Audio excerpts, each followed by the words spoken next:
game here today, waiting for it to say we're on, and we are good to go. Hey guys, how you going? So BK Sport, we are live as Papua New Guinea are going to be taking on Fiji in an absolute belter of a matchup here in the Pacific Bowl of the Pacific Championships here. I am obviously using a whole different computer right now, and I am in Fiji, so I hope that the audio is working well. I hope that everything is going well because, as you guys know, I've been throughout Asia all of this year. I don't know why I've got some little red cut on my forehead here, but we're just going to move. We're going to move here because we've got some big games coming up today and tomorrow.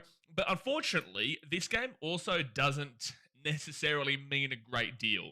It should be a good game between the two best teams here in the Pacific Bowl who have won their first their first matchup, because there is only two games in the group stages, and it was against the Cook Islands. But the thing is, because they've both won their respective matchups, this game doesn't really mean anything besides the fact that it'll be a bit of gloating ahead of next week's final, which will be between Papua New Guinea and Fiji. This just decides who tops the table. And as we saw actually a couple of years ago in 2023, I think it was, no, it wasn't. It was 2023. We did see Fiji take on Papua New Guinea and win 43-16 in the group stage before getting beaten 32-12 in the final. So even whoever wins this game here today doesn't really mean anything either, because we also saw that was the same year that the New Zealanders won the Pacific Championships against Australia, and the Kangaroos won 36-18 the week prior, and then in the final, the Kiwis won 30-0. So whilst this game is a really, really big game here and is more about kind of getting a good move on into next week, ultimately the ramifications, it's not too significant, because no matter what, these two teams will be playing in the final. Now, I just want to make sure, please comment in the chat just to make sure this audio is working well. All good at this end, mate. Nice red dot. Thanks, mate. I don't know what it is, man. I don't know what it is, but no, it's good to hear that everything is running smoothly. But let's go through the two-team lineups here for today's game. Then we'll talk about their previous results. We'll get into the ladder, and then we'll get into the chat and see what you guys are saying. So hit that like button, subscribe if you're new around here, and let's get into it. So the Papua New Guinea Kumuls, they come into this game from second position, and the Fiji Bati come into this game from first position, and this is at Santos National Football Stadium in Port Moresby. I would love at some point, I know the Pacific Bowl every single year is in Port Moresby at Santos National Football Stadium, but I really would love this for them to give them a chance in Suva, or even Lautoka in Fiji. It'd be really cool to kind of see that portion of the game and to differentiate a little bit. I know that they are building towards Papua New Guinea coming into the NRL in a number of years' time. They say 2028, I believe more so 2029, maybe even 2030, especially now that there is potential lawsuits in regards to the Chiefs' name. I do hear the Waikato Chiefs in the Super Rugby, who are of similar colours, do have a bit of a disagreement with the Chiefs' name and their representation. So that'll be interesting. But look, I'm also thinking more 2029, 2030. But I do think it would be great in future years to test this out in the likes of Fiji. We can't go to the Cook Islands. The Cook Islands don't have big enough of a stadium, but Suva is a big enough of a stadium, and also there is Lautoka, and technically Singatoka, but realistically you'd only be looking towards Lautoka and Suva there. Overall, that's just my personal opinion, because it does give Papua New Guinea also a significant advantage comparatively, but with that being said, it should be interesting here today. Now, the ins here for Papua New Guinea, Dudley Detoy and Valentine Richard, with the out being Robert Derby. You go to the fullback is Morea, and the wingers are Dudley Detoy and Alex Johnston. You go to the centres of Zach Labour and Nene McDonald. The 5'8" is Agaira Voro, and the halfback Lachlan Lamb. Go to the front row forwards of Epel Capinias and Valentine Richard, with the number 9 being Edwin Ibape. You guys know I love Ibape. You guys know I wish he was in the NRL, to be honest with you. You go to the back row, Reece Martin, who is the captain, and Nixon Putt, with the 13 being Jack DeBellin. Go to the interchange of Finley Blair, Robert Matthias, Cooper Bai. Get around to Popper, son. Get around to Gold Coast Titans, Popper, Cooper Bai, and Sylvester Namo with the... Oh, I actually should refresh this because the game starts in an hour's time, so it should... Okay, so the outs are actually Robert Derby and Jacob Alec-Winky. Has there been any changes that I've met? Yes, there has been changes. Okay, so Lachlan Lamb is not going to be in the 7th today. He's actually going to go to the interchange. Wow, that's a huge change here for Papua New Guinea. So let's just read out the halves again. So Gator Voro is the number 6, with the halfback being Finley Blair, who was originally meant to be the 14. Now he's the starting 7. Go to the front row forwards of Epel Capinias and Valentine Richard, with Ipape as the number 9. Back row, Reece Martin captain and Nixon Putt back row. Jackson Bell on 13, so nothing else changes. Then the interchange, Lachlan Lamb is the 14, was originally meant to be the starting halfback. The rest of the interchanges, Robert Matthias, Kipper by Sylvester Namo, and then Liam Horn is the 18th man replacement. Well, that's a big change because Papua New Guinea for a very, very long time have maintained Lachlan Lamb as their starting 7. Is this because they know this game is effectively meaningless on the grander scheme of things? Do they believe that they want to just give somebody else an opportunity here to show themselves in Finlay Glare? And then next week, potentially, they either play Finlay Glare if he performs better, or do they go back to Lachlan Lamb for the actual final next week? I think that's probably more so it, because it is a huge change. For many years now, they've kept Lachlan Lamb as their 7. So, too inexperienced at this level in the halves in Votto and Glare. But Votto has played now against the Australian PMXII game and also the Cook Islands game from last week, where they were able to win the game in round 2. They were able to win 40-28, but realistically speaking, they actually only won 34-28 if you think about it, because the only reason they had that opportunity for that intercept on the last final plays was because Cook Islands needed to score, and they were just throwing the ball around and Papua New Guinea intercepted. I think it was Votto, who I didn't think was unbelievable in that game, but still was able to get the intercept and score under the post to make it 40-28. It was a disappointing performance. It really was. And I'll talk about Fiji's disappointing performance against the Cook Islands as well. I will talk about it as well. But for the time being, Papua New Guinea should have been winning this game by much more. They realistically should have been. They still conceded 28 points to a Cook Islands team that you just don't really know many of their players unless you are pure rugby league aficionado. You know, there's Kale Iro from the Sharks. That's great. Then any other regular starters, Brendan Piakura for the Broncos, realistically, that's it for regular starters in the NRL. Kale Iro and also Brendan Piakura. But yet Papua New Guinea found it really tough to break them down, and the Cook Islands did make it extremely close. They really came back strong, and they would have actually... Well, no, they're only 4 out of 5 conversions compared to Papua New Guinea 6 out of 7. Long story short, Papua New Guinea should have been scoring 40 at minimum, which is fine, but it's just that 28 points conceded and the error rate from Papua New Guinea in that game that really concerns me. We go to the team stats here, and the error rate from last week was 18 errors to Papua New Guinea. That is a ridiculous amount. You know, there was only one team in the NRL this year that went above that amount, and that was the North Queensland Cowboys, and they actually beat the Newcastle Knights by about 34 points in that game. They had, I think it was 24 errors, and they still beat the Knights by 30. That tells you a lot about Newcastle this year, considering the Cowboys weren't that great. But it is still an emphasis that 18 errors is the second most that we've seen this year from an established team at the very minimum, if you want to focus on that. So they do have a lot to work on this week, a dramatic amount to work on, especially coming up against a Fiji team that will be the favourites here. But Fiji are always the favourites against Papua New Guinea, and Papua New Guinea always just seem to be able to get over the line against them. I don't know what it is. We'll speak about this a bit more in a second, but for some reason, Fiji always seem to have much more NRL talent and look like they're much more likely to go on and win the game. But Papua New Guinea, there's just something that they always get the win over Fiji. There's just something in it. So you look at their backline, and Maria was fantastic last week. If there was a real solid positive, regardless of the actual scoreline at the end, Maria was fantastic in that fullback, which is great because Alex Johnson's been their fullback for a long time at Papua New Guinea, and he clearly is not a fullback. He is clearly a winger. He plays that for the Rabbitohs, and he should be playing it for Papua New Guinea, but they didn't really have that much depth there. Maria came in and has had a great performance. So I'm happy with him in that fullback. The 2 through 5 should be fine. Nana McDonald has clearly lost a lot of pace, but with that being said, can still turn it on when necessary. The biggest question mark is going to be the halves today in Gator Votto and Finlay Glare, especially considering the two halves that the Fijians do have at least had quite a bit NRL experience. Not necessarily Kurt Donahue in his position, but still overall, these guys have had that NRL experience. Not that that shapes too much in this matchup specifically. And then the forwards need to really set the precedent here today, because the forwards of Fiji are going to be on a similar wavelength, but they do still have guys like Tui Kamikamica in their team. They should be able to set that platform. Tane Milne's going to hit you hard.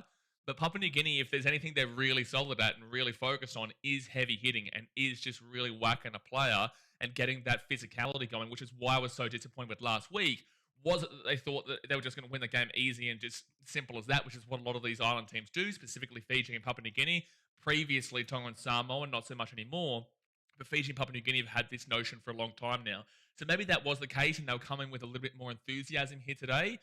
But that switch up of Finlay Blair to the 7 and Lachlan Lamb to the 14 does tell me that they maybe not necessarily caring too much about the result here today, unless it goes to show that Finlay Blair is clearly the better 7 and we see a great performance. So that'll be very interesting to watch out for.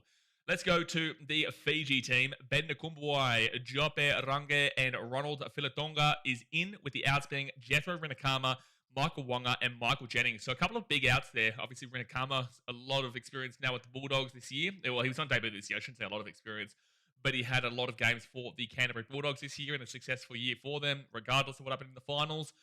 Michael Wonga, maybe not so much, but Michael Jennings, very experienced player there. However, they have gone with the changes, so we'll see how it does pan out, but Rinakama's probably the biggest loss there. Go to the fullback, Dream the Dream Baller, who scored 4 tries last week, 2 weeks ago. The wingers are Sonia Dorova and Ronald Filatonga. Centres of Jope Arange and Seme Valame. You go to the 5'8", Kurt Donahue, with the halfback being Brandon Wakeham. Front row forwards of Tuikami Kamitha, who is the captain, and Kylan Mafoa comes in from the 17 into the starting prop. And then you go to the number 9, Penioni Tangi Tuimua. Back row is Tane Milne. Let's see how long he can stay on the field today. It'll be very interesting to see if he can stay on the field. And Kitione Kartonga. And the 13 is Caleb Navale. You got the interchange, Terrell Kalokalo, Solomone Saukuru, Ben Nakombuai, and Karesi Maya, with the 18th minute replacement being Aquila Goro. This Fiji team should have been better than what they played against Cook Islands in the first matchup, which was back in week 1, where they won 44-24. Now, that is 4 points more than what Papua New Guinea scored against Cook Islands, and it's 4 points less than what Papua New Guinea conceded against Cook Islands, so that is a good sign there for them. But still, 24 points is just simply not what they should be giving up, considering they have an NRL roster here. You know, the NRL guys that have in their team, Dream Baller from the West Tigers, Sunya Turova from the West Tigers, Semi Valame from the Cowboys, I think he's still now, was originally Raiders and then he's Cowboys, Kurt Donahue, Dolphins, even though he plays more so the 13, I believe. Brendan Wakeham isn't NRL contracted, but he has been around teams like the Tigers and Bulldogs and whatnot. Tuikami Kamitha, Melbourne Storm, Tane Milne, he's had an interesting history. Kartonga, Eels, Caleb Navale, pretty certain Manly. The bench, Solomon Saukuru, is around the Tiger system. Ben Nakumbawai used to have a bit of time with the Titans, but didn't really kick on with his career. Point of the matter is they have quite a lot of NRL talent here and usually underwhelm on it against teams that they should be beating. But when they come up against big teams like New Zealand, and you can add in England, Samoa, Tonga, I do think Samoa and Tonga nowadays probably do away with them. But when they do come up against these big teams, they do play up to their opponent and are able to get the win. It's just that Papua New Guinea aren't necessarily a team that is drastically above them. And when they do play them, they kind of come in with this mentality like they are going to get this W. The halves, I'm a lot more convinced in here for Fiji than I am for Papua New Guinea, because I don't know much about Finlay Blair, and from Garavoro in his early stints, I haven't been too impressed with. I know Papua New Guineans have been saying how impressive he's been, but I'll have to politely disagree with you there. I think the Voro was quite poor last week in a lot of ways, and I need to see more from him here today. And Finlay Blair, I'm really excited to see what he can produce. But look, Brandon Wakeham isn't a part of the NRL anymore, as I said, but he has had plenty of experience there, has played for Fiji many years now as the halfback. And Kurt Donahue, well, actually, was he the halfback? Because Happy Sakoto-Wisau was playing halfback back in the World Cup. I can't remember. I think that might have been, was that Brandon Wakeham in the 6 then? Was Happy the 7 and Brandon Wakeham was the 6? Or was Happy the 6? No, I think Happy was the 7. Anyway, Brandon Wakeham's been around for ages. And Kurt Donahue comes in, and I think he should be able to do a job. So, look, I am going to say that, realistically speaking, Fiji should be winning this game based off of matchup. Based off of who they've got on their team, they should be winning this game. But again, like I said, for some reason, when these two teams play, regardless of how they have played against other teams, regardless of the NRL talent on the field, for some reason, Papua New Guinea just wins. 2024, we saw these teams play in the group stage. It was week 1 where Papua New Guinea beat Fiji 22-10. I don't think there was a final. It just went straight into whoever topped the group played in the final against New Zealand. Yeah, so Papua New Guinea last year were not the favourites and still beat Fiji 22-10. And then, as we saw, went into the final. And then 2023, whilst Fiji did win the meaningless game, which is effectively this one here, where they won 43-16, they then went on to lose 32-12 when it counted. And it does go back quite a few years. If I look at internationals here, And then I go and check out. No, I don't want to see that. 2024. And then I want to go. No, okay, 2022 and behind. We'll go 2022 behind with Papua New Guinea. Okay, so Papua New Guinea played Fiji and won 24-14. And then we go to 2019. Did they play? Oh, they actually lost to Fiji in 2019 by just 2 points, though. Just 2 points. 2018, they beat Fiji 26-14. 2017, didn't play. 2016, beat Fiji 24-22. 2015, Fiji did actually win that game. But Papua New Guinea didn't play in 2014. Anyway, we're going back quite a few years now, and they're not really playing any games at all. Back in those days, it was only Australia and New Zealand realistically playing at any level. Jeez. 2012, 2011, 2013, there was no such thing as anybody else besides Australia and the Kiwis for a lot of the time. Anyway, point is that Papua New Guinea usually beat Fiji, and when you look at their roster comparatively, they've got Alex Johnson, who is NRL, and Ned McDonald, who is ex-NRL, Zach Labour, yes, he's NRL, Reece Martin, I guess, is ex-NRL, Jack DeBellin is NRL, Cooper Bai is upcoming NRL, so there is still a lot more for Fiji here in regards to NRL talent. So like I said, I am going to predict Fiji to win this game, but they don't usually beat Papua New Guinea. And if they are going to win one of these two games, it probably is going to be this one. But we'll have to see how it goes. Now, how that pans out for the table on the Pacific Bowl. So the Fiji Bati are on 2 points with one win. Their points forward against is 44-24, and differential is plus 20. With Papua New Guinea being on same 2 points, but a differential of plus 12. So like I said, they've scored 4 more points, Fiji, but have also conceded 4 less points than Papua New Guinea against the same team. So it is a good little look in there. It doesn't really matter in regards to points differential because Cook Islands don't get another game, and whoever wins this game will top the group. Again, that just means that they are technically the home team, I guess, for the final next week. Regardless, it's in Papua New Guinea and Port Moresby, and regardless, these two teams will play, no matter who wins, who loses. Comparatively to tomorrow's game between Tonga and New Zealand, if Tonga was able to win by 18 points, then they would be able to play Samoa in the final, but they'll have to win by 18 points. Otherwise, New Zealand can lose by 17 points and still make the final against Samoa because Tonga got absolutely slapped by Samoa last week. So that's why I say today's game means not too much, but it should be a good outing anyway. We should see a lot of physicality regardless. Let's see if Tana and Milne can stay on the field. And let's get to the chat and let's see what you guys are saying. So hit that thumbs up button, subscribe if you're new around here. Let's get into it and fire it all up. Fire it all up. Wowee. Olivia's just coming with an absolute slapperoono. My goodness me. Gee, she hasn't even said hello yet. She just comes in with an $80 redo donation. And she says, some of my winnings because I cared. Well, we appreciate you, Olivia. Thank you very much for the $80 redo donation just to get us kick-started for the weekend. Are you staying up with us tonight, Olivia, for England versus Australia? It's at my time here in Fiji. England-Australia is at 2:30 a.m. kickoff. I will be streaming live for an hour beforehand at 1:30. Who else is actually going to be staying up for that? Because I know in Sydney, what's that? Is that 1:30 your time? And in Queensland, that'll be 12:30 your time. Gee whiz, New Zealanders, I feel your pain because I am on your same time. But thank you, Olivia, for the $80 return donation. She said, I just won $934 on the multi at the races. Yeah, good stuff, Olivia. We'd love to hear it. Norman Menny, there's my score prediction at Papua New Guinea 22 versus 20 Fiji. Okay, very close game here. You would kind of expect that, but recently speaking, Fiji and Papua New Guinea have had pretty separate scores. It's not like they've been really close games. I would love to see a really close game here. That would be ideal, but that doesn't necessarily. I don't necessarily believe it will go that way because a lot of the time these two teams play, you do see one team winning by a decent enough margin. So look, we'll have to wait and see. But 22-20 would be a great game. John getting around it. George McPherson says Fiji by 2 points.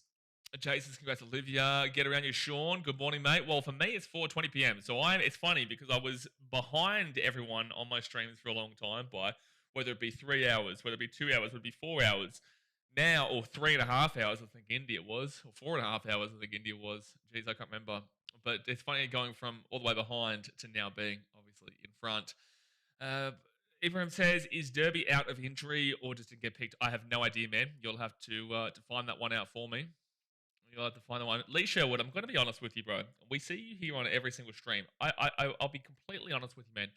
I've answered your question about the Dolphins. You continue to ask the same question about the Dolphins every single stream. I just want to tell you, fuck the Dolphins. I do not care to talk about the Dolphins on every stream. One, I'm not a Dolphins content creator. Two, I'm not a Dolphins fan. And also, three, if you came last, I wouldn't care. I've given you a normal answer to your question every single time, but every single stream you come on asking about the Dolphins. We're watching Papua New Guinea versus Fiji. you want me to talk about the damn well Dolphins? Oh my gosh, cut the fins off, mate. Cut the fins off. I'm sick of the Dolphins already, and we're not even out of this year. Deary me. George McPherson says, nice one, 2:30 p.m. my time. No, I'm talking about for the Australia vs England game later on tonight. That's at 2:30 a.m. my time. So I'll be starting up at 1:30 a.m. My time, an hour beforehand. Second test between England versus Australia. That is, oh, okay, you're obviously in England. Yeah, that makes sense. Yeah, so look, I hope this is a good game. The Pacific Bowl hasn't been full of great games. Like Cook Islands vs Papua New Guinea was closer than the scoreline suggested. It was a 6-point game up until the final intercept, but you know, it wasn't the greatest quality of games when you've got Papua New Guinea making 18 errors and you've got the Cook Islands making 14 errors. That's 32 errors in the game. It was a knock-on fest. It was knock-on here, knock-on there, knock-on quite literally everywhere.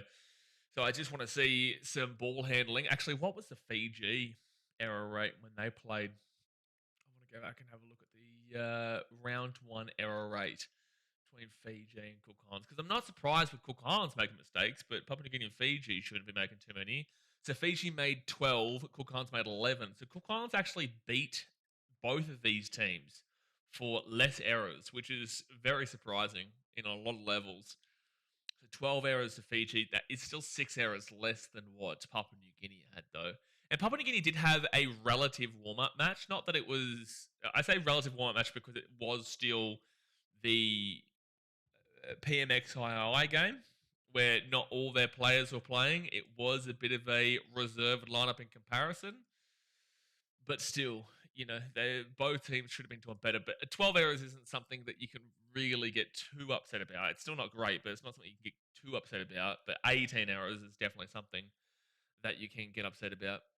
But no, it is definitely warping me in regards to the time zone switch. But I'll be back I'm here in Fiji until January, and then I'm going to head back Vietnam way. Head back to the old Vietnam before heading off to somewhere else, which I won't tell you about just yet. But we are always on the move, son. Always on the move. By the way, the Tonga and Papua New Guinea women's game is on right now, and Tonga are winning 30 points to 6. Unfortunately, this has not been a great season for the Papua New Guinea women's team when it comes to the old rugby league. They've been getting pieced apart in pretty much every single game that they've been a part of. They're losing 30 to 6 now to Tonga. Last week they didn't play. They lost the Cook Islands Moana 34 to 6, and I'm pretty certain they lost 50-0 to Australia in the PMXII game. So unfortunately, this has not been a fantastic battle 2025 season for Papua New Guinea. Who actually makes the final? So I think it's maybe Tonga versus Samoa in the women's final, if I'm not mistaken. Or is it Cook? No, it might be Cook Islands, sorry. And I don't think... Samoa was in the group with Australia and New Zealand. So I think it's Cook Islands versus Tonga. Yeah, it would be. Cook Islands versus Tonga after Tonga's win. And Australia play Australia versus New Zealand's tomorrow at Eden Park. Is there a final for that, or is that just simply the final? Because I can only see one final on Sunday the 9th of November for the Pacific Championships women. Unless the Cook Islands just win their one, and then the final is for effectively Australia versus New Zealand. Because New Zealand won 22-20 over Samoa. Australia won 60-0 over them. Gee whiz. Gee whiz. Sean says, 8:30 for the game tonight for me. I might have one wobbly boot on at that time. Are they... You feeling like that's late for you, is it, Sean? You feel like that's late for you? Why don't you spare a thought for us? Why don't you spare a thought for us, man? 2:30 a.m. start. What a ripper start. It was great in Singapore. When I was in Singapore, it was like a 9 p.m. start. And then now it's 2:30 a.m. How am I going to survive? I'm not going to... There's no point sleeping. This game will finish at 7 p.m. my time, and then I start streaming at 1:30, so that's 8, 9, 10, 11, 12, 1. So it's like 6.5 hours. There's literally no point sleeping for me tonight, so I won't get to bed until probably about 4:30 in the morning. Probably, yeah, 4:30 or so. Also, an update in regards to BKRtravel. You've probably noticed there's been a couple of days without a video. It's because I noticed that I was becoming quite random with uploading different countries, and I want to really specify in regards to the country that I'm in at the time, rather than just kind of going a Vietnam video to an Indian video to Thailand video to Vietnam, Singapore, all this kind of stuff, right? So the next month of videos on BKRtravel is going to be India, and then we'll be moving into Thailand, and then we'll move the month after that will be uh, Vietnam and Malaysia. No, just Vietnam, and then it will be Malaysia and Vietnam, Singapore, and then we'll obviously get to Fiji. That'll all be finished by end of January. So that's the update for BKRtravel, because I just noticed I was getting super random with it all. Matty Sadix says, when's kickoff? Kickoff is in 35 minutes time, man. So we've just got the end of this women's game here, which is 30-6 to Tonga. 30-6 to Tonga, and then the men's game will start at 5 p.m. my time. So if you're in New South Wales, that's 4 p.m. If you're in Queensland, that'll be 3 p.m. Leon says, what's your favourite country plan to visit? Yeah, it'd have to be Vietnam, man, but they're all good in its own different reasons. They're all great in their own different reasons. It's very difficult to answer that because, like, if you're looking for a party vibe, then you're definitely saying Thailand. If you're looking for historical culture and just overwhelming in your face, it's India. And if you're looking to change your perspective, I guess. If you're looking for a bit of a mixture of both of those two, but just without the overwhelmingness, Vietnam. Then again, crossing roads in Vietnam is it's hectic, man. Singapore, it's not for me on a long-term basis. I did like Singapore, but it's not for me on a long-term basis. And Malaysia, I feel like now that I've gone to Singapore, there's a lot of similarities between the two. Olivia says, I've had a few drinks, a package for 5 hours, and might not be awake by then. If you've already been drinking all day today with the races, then there's no way you're going to make that Australia versus England game. Absolutely no way. Ibrahim says, how many questions about Puppy do you reckon you'll get? Not too many, man. Like, the people who watch Papua New Guinea versus Fiji won't really care a great deal about Pappenhausen. From Monday, you guys are going to start seeing actual video uploads here on BKR Sport 2, which will be answering or discussing the heavy topics per day, because I've realized at the moment we've only got the streams that are like Saturday and Sunday, and soon that will stop. And yes, the Ashes is coming up in the Australia versus England Ashes series, which will be great. But I've realized that we need to have videos that are uploaded like Monday through to Friday anyway to get us through. Otherwise, it's just a bit of a dead channel during the week. So these kind of questions and these kind of discussion points are going to be specifically put into a video on the Monday through Friday. A person I know who's a content creator, Isaac Issa, I'm going to be using, we've spoken, I'm going to be using some of his news articles and just reacting to them and discussing my thoughts. Olivia says, I got a photo with the trophies and Mr. Adam himself. I'm a happy camper. No. You're not a happy camper, Olivia. You are a Titans fan that has just jumped on the bandwagon of the Broncos. And look, albeit to you, but you don't need to lie anymore. You don't need to lie to yourself anymore. You don't need to lie to the people anymore. But specifically, you don't need to lie. And the most important thing here is you don't need to lie to the world anymore, Olivia. You've got to stop lying to the world. You've got to be more honest and truthful with who you are and who you are as a Gold Coast Titans fan, just like everybody here. And they'll tell you they're not. They'll try and tell me, I'm a bloody Canberra Raiders fan. I'm a Panthers fan. You're lying to yourself. And I feel sorry for you. I feel sorry for everyone who lies to themselves. Leon says, is it just me or does the grand final feel like such a long time ago? It does, yeah. It does. Well, it was about 3 weeks ago now. 3 and a bit weeks ago. Because it's the 1st of November now. And I think, what was that, 7th of November? 7th of October was when the grand final was on? Libby says, to be honest, I don't feel tipsy at all because we keep getting food. That's the way to go. I've actually got some salt and vinegar chips here, but I can't eat while I'm streaming. On my 4th bottle of wine. 4th bottle of wine? 4th glass is getting up there. 4th bottle of wine. Gee whiz, she's having a Saturday, that's for sure. She's having a Saturday. Who are you tipping the Melbourne Cup? Because you're obviously getting on the Cup on Tuesday. Who are you tipping the Cup? 34-6 now to Tonga over Papua New Guinea. With 16 minutes to go there of that women's game, Tonga are just absolutely romping them. Romping and stomping them. It's free. Hey, listen, free's a pretty good price. I prefer getting paid to drink, but if it is free, that's the next best option. Leon says, I think nowadays we have so much sport, we move on pretty quick. Yeah, but that's because that's your individual thought process on the basis that you enjoy other sports. Not everyone enjoys other sports. There are a lot of people out there who are just rugby league fans and then will watch probably the first 3 Ashes up until probably Boxing Day. and then people get over the cricket pretty quickly, and then they are looking towards the new NRL season or the new AFL season.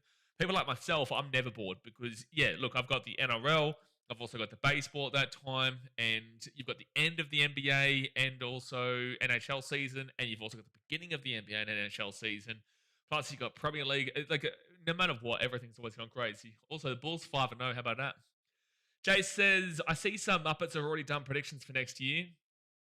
Well, doing predictions for next year is, I wouldn't do it because there's so much time, and especially today being effectively the first day of the new Rugby League season.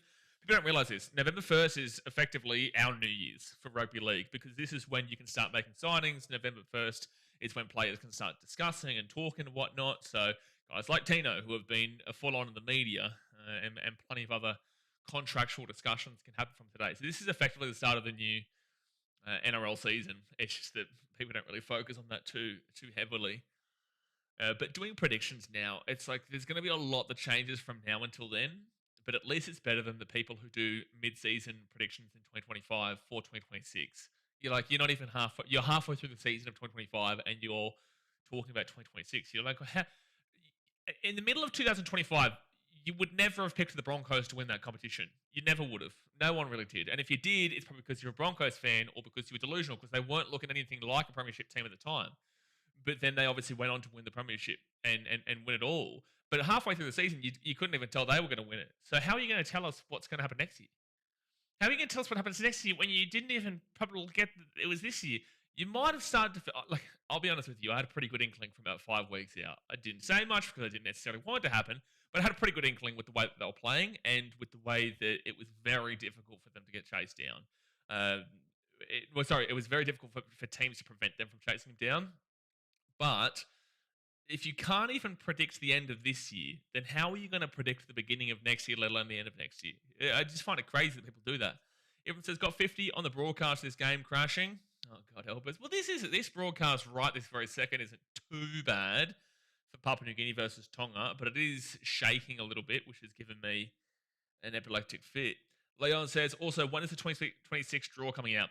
Well, usually you find the first round gets leaked about 2 weeks or so beforehand. So I think the internationals have to finish first. So when the internationals finish will be about next week. I wouldn't be surprised if you see the first round of the NRL season next year get leaked in the next couple of days. And then 2 weeks later, you'll probably see the draw get announced a week after the final of the Pacific Cup and the Pacific Bowl. And that will also be the end of the Rugby League season for 2025 because the internationals will have all been played. So there's no point them putting out the draw now and the scheduling now when they're trying to focus everyone's thoughts on the international games. But then once the international games do finish, that's when they can drop that to keep that hype going. So it's just about putting and separating the content across the off season so people don't feel like you always want to remind people you exist. So that's what the NRL is doing. So if you put the draw right now, then it wastes an opportunity to remind people that the NRL exists in later stage of November kind of deal or December, and then they'll start creating Christmas things and all that type of stuff. So it's a business that just keeps you constantly thinking about either next year or just what's going on. There's no way they'd put the draw right now. 12 and a half minutes to go there of that game. It's still 25 minutes to go here of this kickoff. I am actually considering going and getting another Coke Zero, to be fair. That would be nice because this one is going to finish and we've got a long night tonight. So that is what I'm going to do. I'm going to run off and grab another Coke Zero. Hit that thumbs up button, subscribe. I'll be back in about literally 2-3 minutes time. So give me one moment. Hold on a second. Do that. Mute this and I will be back.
Here we back. Jason's no tsunami sirens today, please.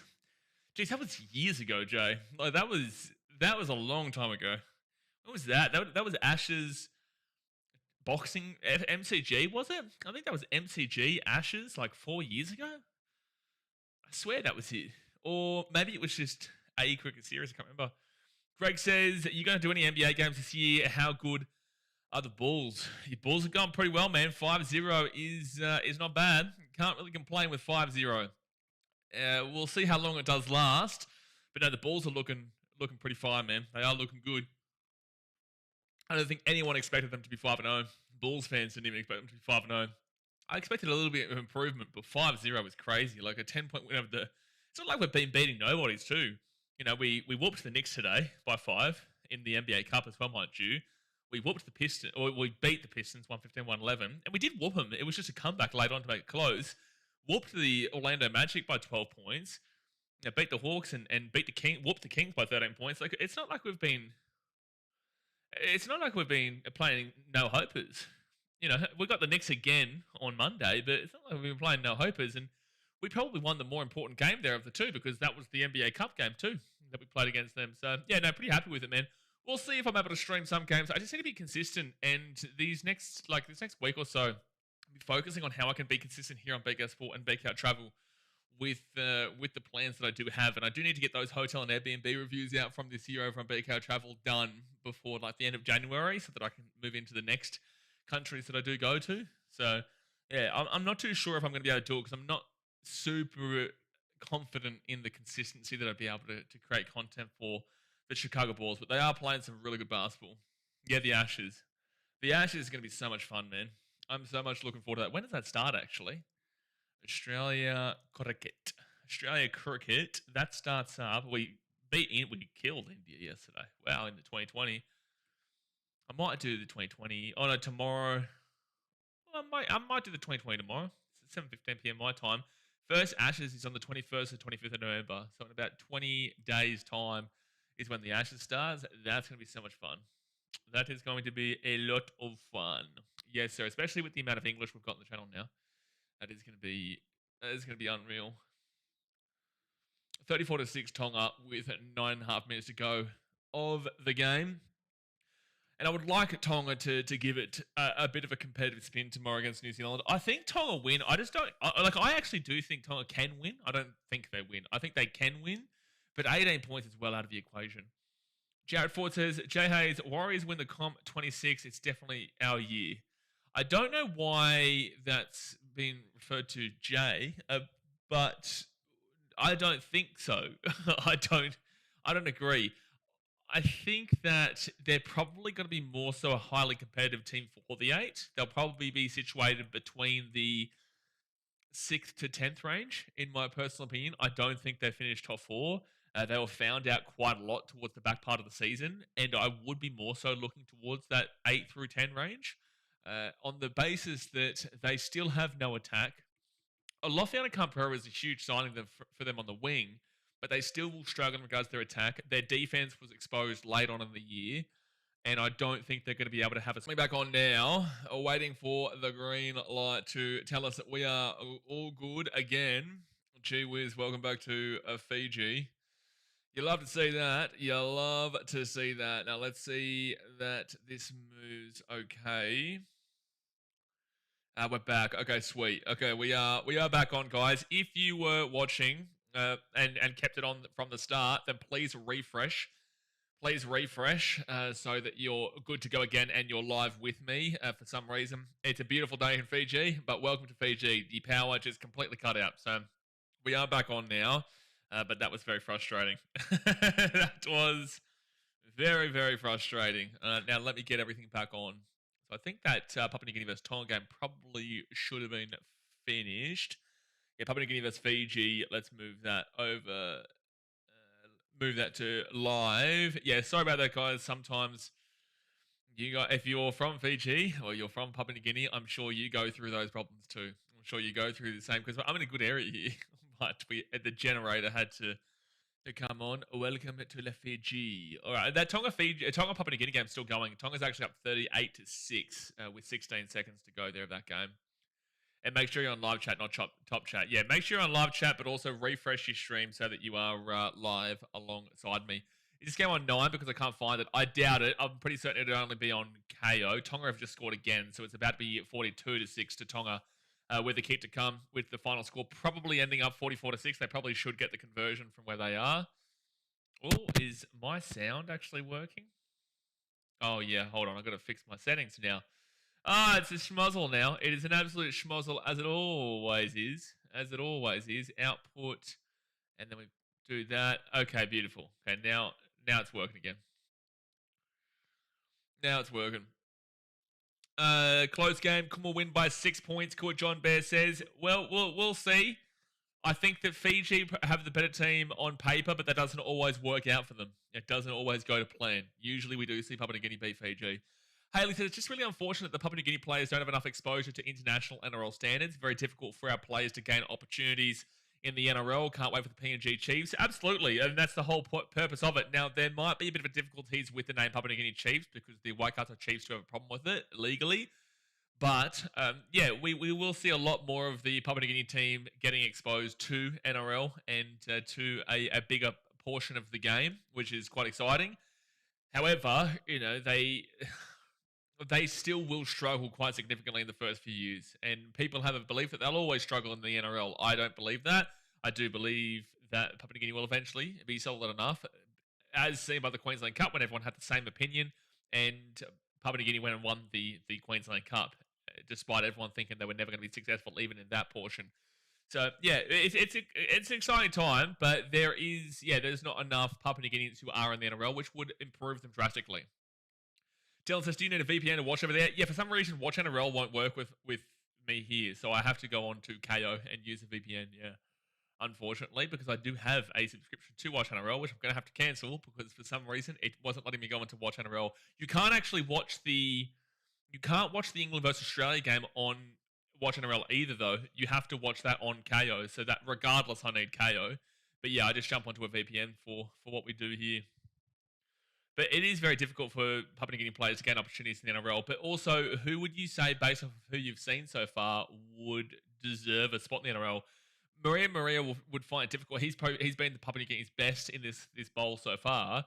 Maria is very good, but it's not like the NRL is short for fullback talent right now. You know, the Storm, despite losing Huppenhausen, will get Sualauvi Farlongo. The Titans have about 100 fullbacks. The Broncos have got Reece Walsh. The Dolphins have got multiple fullbacks, inclusive of Hamiso. The Cowboys have got Drinkwater, and I'm sure they've got a solid backup there too. The Warriors do have Chancellor Klukstad and Tane Tuolpiki. Roosters have James Tedesco, and they'll go out and buy a big name anyway. You know, pretty much everybody has a solid fullback there, and I don't think they're going to be taking too much of a risk on a guy like Maria when there are other opportunities out there. Nene McDonald, no, you know, he had his time, it didn't really work out. Zach Laybutt is in the NRL. Alex Johnson is in the NRL. Votto, I just don't know. It's just such a risk. It's just such a risk for NRL teams to take by grabbing especially spinal players in Gator Votto or Finley Blair, if that was to happen. Edwin Pape is probably the biggest shout for I deserve an NRL contract in the number 9. I think he would work hard, and I think he would do pretty well there. And there are a lot of teams that don't really have a great 9 that he could benefit potentially, especially being more so of the hard worker. You're not going to see, you know, I think he'd have a very different game style when he played in the NRL, though, to be fair. Reece Martin's just not going to happen. Nixon Putt, I don't think it's going to happen. Apel Capinius, his time has kind of been. Overall, you are going to have to see the next, generation of talent coming through, and that's why you're seeing Cooper Bai. You know, he had a great debut for the Gold Coast Titans in round 27 of this year. He was fantastic on debut, and you know, hopefully he's able to grow and set a nice foundation for Papua New Guinea players into the future. The young Papua New Guinea players coming up. Scott James says, do you expect Australia to win or expect England to put up a good game? I expect Australia to win. If England play anything like they did last week, it's going to be a waste of time being up that late, to be fair. I really hope that they can at least put in some form of a performance that makes it worthwhile to watch that game. Obviously, I'm going to watch that game regardless, but I just want to see a performance that is worthwhile, because the errors from both teams last week were pathetic, but Australia had way too much quality in the end to get over the line against them. You know, yeah, sure, we look at that forward pass, that the first try for Australia, but overall Australia were the better team even though they were really weaker and didn't look anywhere near as good as Australia usually would. And the issue as well was the ruck speed was absolutely a positive for England, and it was the refereed exactly to England's game style, and yet they still got pumped. And now tonight we have Grant Atkins as the referee, who was an Australian referee, and England, you will get pinged. England will get pinged every single set if they come in with the same mentality to slow the ruck speed down, because that was a 4.2-second ruck speed for Australia last week, which means England were holding them down, and Australia were at 3.5 seconds for giving England. So 3.5 seconds is average. It's quite normal. 4.2 seconds is like 4.40 seconds behind extremely slow category of 3.8, which shows that it's just not going to work under Grant Atkins. And if the game is faster and played a lot more speed, Australia should absolutely whoop them. They really should. They really should. Peter Corey says, Fiji has always has a better team on paper. Unfortunately, underdogs Papua New Guinea always beat them. I'm hoping for the same results. Yeah, Papua New Guinea do usually beat Fiji, but Fiji are better against the bigger teams than Papua New Guinea are. But Papua New Guinea, for some reason, just always have the wood over Fiji. Steve says, England going to get flogged again tonight? You would assume so, man.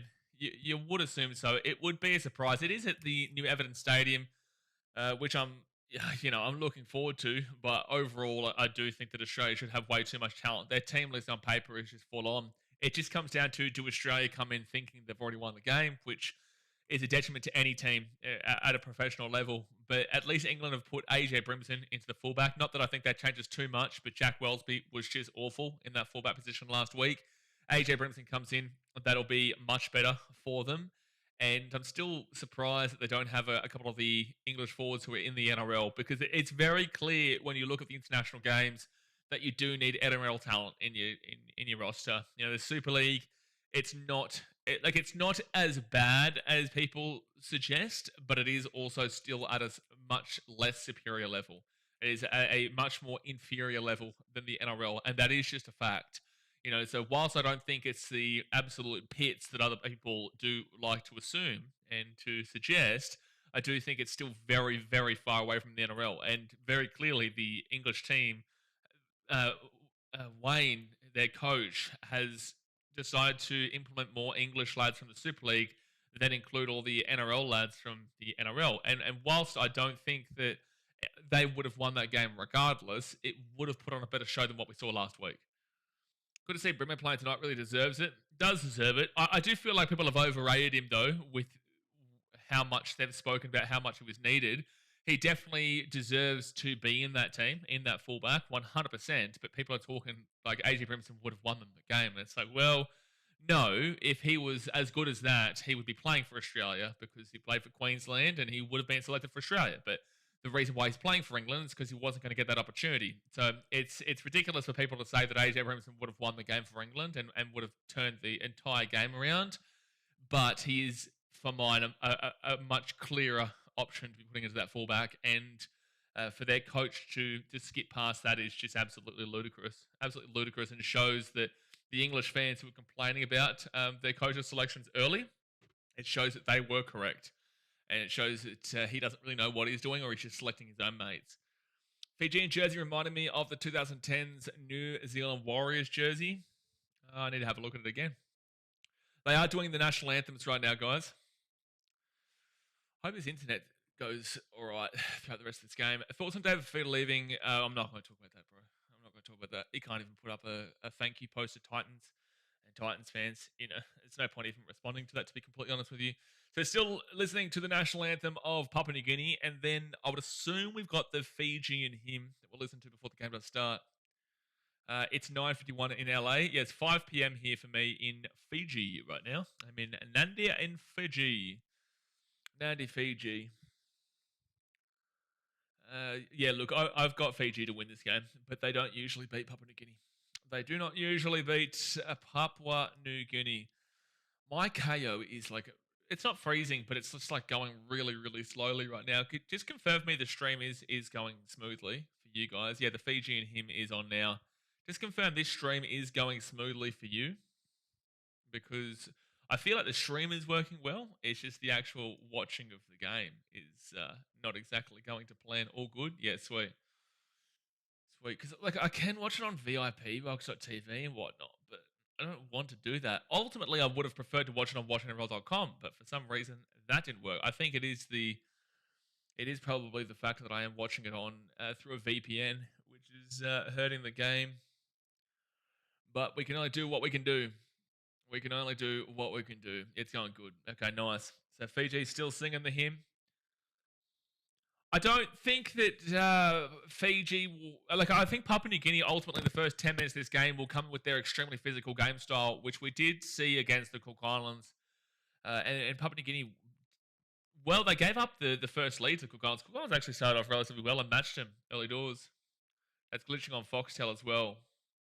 Is it really? No, I'm talking about like it internet-wise.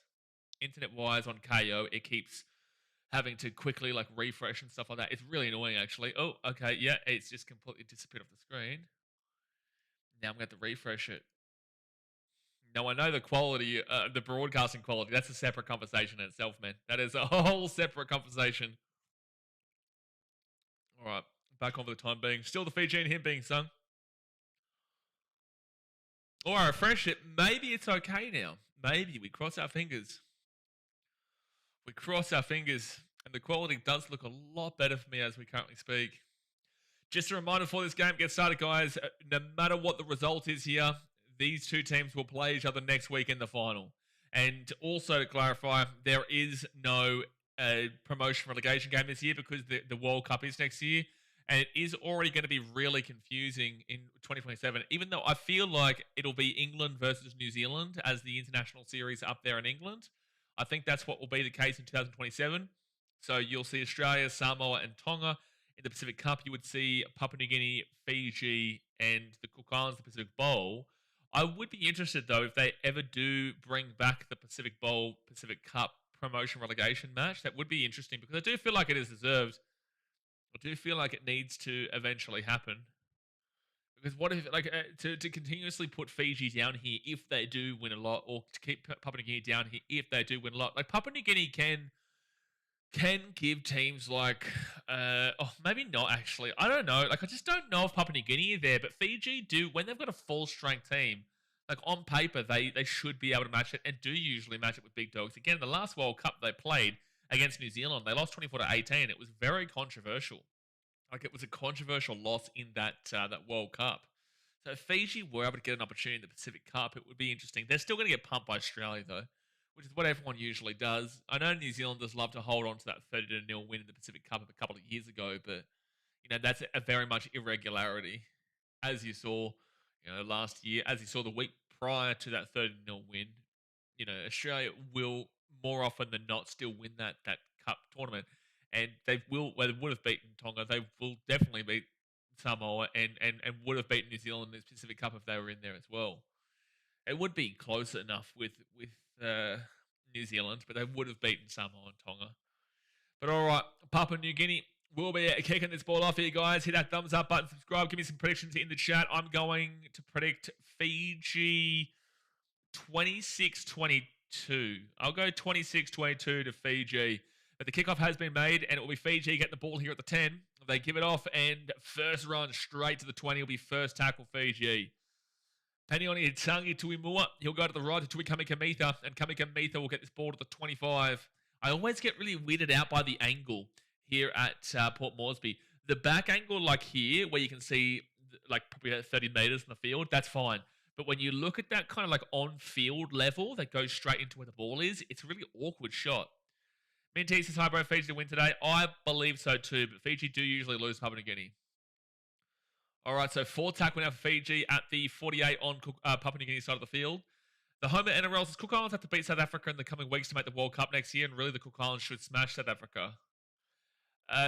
What would you base that on? Like, I think the Cook Islands should win that game. Once again, Fiji chasing this ball through nicely. Oh, it's a knock on, and Papua New Guinea get the ball at 10. Maria, he'll bring it out of about 17, and it's going to be 0 tackle. No, it's going to be a high tackle against, I think, Penioni Tangi Tuimua. I think it is Tangi Tuimua. Yep, it was. So, penalty to Papua New Guinea here at the 20. This is the thing, like, what do you know about South Africa? I believe Cook Islands should win that game. I thought they showed enough in those 2 matchups against the Fijians and the Papua New Guineans. But ultimately, I don't know enough about the South African team to have a good understanding. I would actually prefer to see South Africa get in. No offense to the kooky fans out there. No offense to the Cook Islands. It would just be really massive for the game to bring in the South African audience because South Africans don't give a shit about rugby league. But if they're in a World Cup, it will suffer them to see how bad they are when it comes to the big time teams and playing in the World Cup. But maybe it would give them motivation and dedication to actually improving their national team and to be joining a similar sport to what they're so used to and what they're so good at. It would be something that I could see on the horizon if South Africa could make it. So I'd be really hoping to see South Africa get in, which could potentially bring us a whole new audience. Oh, scoreboard. Thank you, Jay. I'll refresh the scoreboard. All right, let's get that. Do that little. Oh, it's taken a while. Refresh. And there we go. It should come up any moment now. All right, so fourth tackle for Papua New Guinea. And they're going to be about 33 metres away here from the Fiji line. Fourth tackle. They go out to the left-hand side. It's going to be Epel Kapinias, who will be 25 metres away now, fifth tackle. Haley says the biggest margin defeat Fiji will get from Papua New Guinea. PNG is dad. PNG usually is dad of Fiji, but then again, when these two teams played in this matchup a couple of years ago, Fiji won by a big margin, 43-16. But it was the following week, which is what next week's matchup will be, where Papua New Guinea won well. So I wonder how much for care factor. Oh, that's a penalty. Well, that's a penalty. He's still on top of him. That's 100% a penalty that should have been given to Fiji there. Third tackle now for Fiji, the 15. I don't know how the referee. Who is the referee here? Is that Adam G? How is he not giving away the penalty there? Fourth tackle here for Fiji, and they'll be at the 25. Fiji needs more aggressiveness to win this one. There's the penalty, Adam G. You're probably about 3 tackles too late, but Adam G will finally give the penalty to Fiji. Actually, if I make this not HD, maybe that will work out better. Yeah, the PNG defense should have been pinged way earlier there, but at least Adam G did clock onto it eventually. PNG does need to be very aggressive and physical. So first tackle now for Fiji. Tungi Tuimua goes to the right-hand side to Donahue, and now Fiji are going to be 38 metres out from the line here, second tackle. But no, Haley, I don't think it'll be a massive margin of defeat. If Papua New Guinea are to win this game, it'll probably be by 4 to 6 points. 6 again for Fiji. And Tuikami Kamita, he's going to get this ball now to the 30 on first tackle. Like I said, I've gone Fiji 26-22. With the way rugby league is nowadays, usually going to see more points more often than not out of the left. And Dream Baller, he'll be taken down to the 27, second tackle. How are they going to lock him up today? He had an incredible game against the Cook Islands 2 weeks ago. Great run here by Penioni Tungi Tuimua. It'll be third tackle, 15 metres away from the line. 15 metres out. They go to the right. Off to Donahue. Donahue then to Brandon Wakeham. Wakeham short ball. Knock on. That's on you, Brandon Wakeham. That is 100% on Brandon Wakeham. A little bit of a biff over here, but that is 100% on Brandon Wakeham, man. Short ball into a player pretty much already getting tackled is ridiculous. If he goes out the back there, they would have had numbers. But overall, he passes the ball into the prop, who just knocks the ball on straight away. Thoughts on doing Anzacs, Oz, and New Zealand versus Pacific Islands doing a series? Why Australia and New Zealand would win that with absolute ease. With absolute ease. Well, you could put Australia up against the Pacific Islands and Australia would still win that game. That'd be crazy. Like the Anzacs versus the Pacific Islands, you're talking fullback Reece Walsh, you're talking wingers of Nwanga Tawase and who's the other winger? It's not Xavier Coates, is it? Hold on, let me go and get and there's a penalty to Papua New Guinea coming up. Geez, a lot of penalties in this game, and there is physicality. You can tell they both care about it. So Nwanga Tawase and Josh Adokar, you'd probably be looking more so at Xavier Coates if fully healthy. And then the centres. Sorry, I'm just going to try and get the New Zealand team up as well so I can mix up the two. So Pacific Cup here, New Zealand. Centres is McLean and Tomoko, Katoni Staggs and Shibasaki. You'd probably say Staggs and... I don't know if Staggs and Shibasaki make that, to be fair. I don't know. Who do you go? I know Staggs probably would, but they might lean towards... Oh, 1 second here. Papua New Guinea will beat the 50. Now the 43 on second tackle. Good run by Alex Johnson. Centers are an interesting battle, actually. Oh, Keanu's playing on the wing tomorrow. Okay. Keanu's on the wing tomorrow for New Zealand against Tonga. Papua New Guinea are going to be 35 metres out here. Third tackle. The 5'8" is going to be Munster, and the halfback is going to be Nathan Cleary. Out to left, 4 tackle now for Papua New Guinea, and they're going to be 28 metres away here from the line. Sam's Fiji going to destroy them, have faith. We'll see, man. I wouldn't be surprised with it, but then next week doesn't necessarily mean that. Oh, that's a penalty. No, it's just going to be a knock-on against Fiji. And it's against Brandon Wakeham again. I'm sorry, this is why he doesn't have an NRL contract. Brandon Wakeham needs to be way better and way smarter in these situations. Anyway, yeah, 5'8" and halfback are going to be Munster and Cleary. Front row forwards, Fisher Harris, Leota, Fussell, Malawi, and Collins. You'd go Tino and you'd go Fisher Harris. And number 9, you're clearly going Harry Grant. Back row, Britt Nakora, Ipapali'i, Angus Crichton, Hudson Young. You're probably going Angus Crichton and maybe Britt Nakora, I'd say. I'd probably say Angus Crichton and Britt Nakora. And then 13, Paddy Carrigan or Joseph Tarpany. I'd be going Joseph Tarpany there. And then interchange. Yeah, geez. There's no way that Anzac teams get beaten by anyone. And by anyone, it's ridiculous. All right, so first tackle here, Papua New Guinea, 24 metres away from the line. They go to the right-hand side, and now they'll be 15 metres out, second tackle. Home of the NRLs, from what I've seen sample-wise from other World Cups, South Africa was getting smashed by most nations, even nations like Jamaica, but that was at least 15 years ago, so I don't know how they're going. Oh, bad mistake there from Papua New Guinea. And that will be third tackle now at the 24. Luckily, it goes backwards. Third tackle. Minty says, watch Cooks and Fiji last time. Fiji looks good.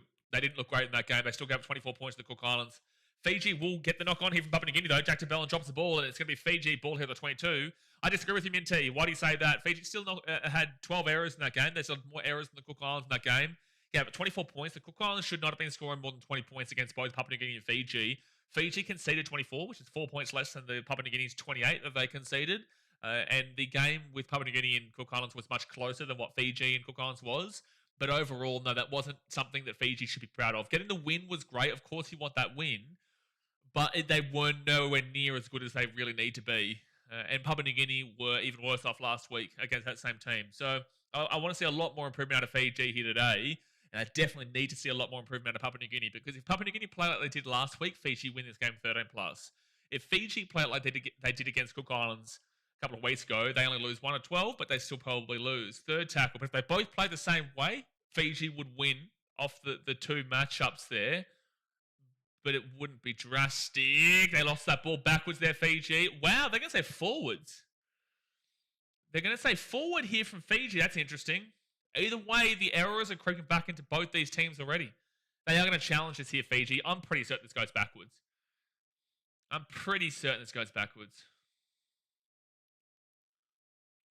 But yeah, looking at Jamaica 15 years ago, it doesn't really... Wait, even nations like Jamaica, but that was at least 15 years ago. Yeah, I just feel like it opens up a potential audience to South Africa. Even if they get smashed, I feel like people will at least take note of other games, and then maybe it'll create more interest in South Africa, which is what is needed to grow the game there. Fiji challenging this, and I'm pretty certain they'll win it. I do think it goes backwards. So Tane Milne, he will offload it backwards. That's fine. That's going backwards for sure.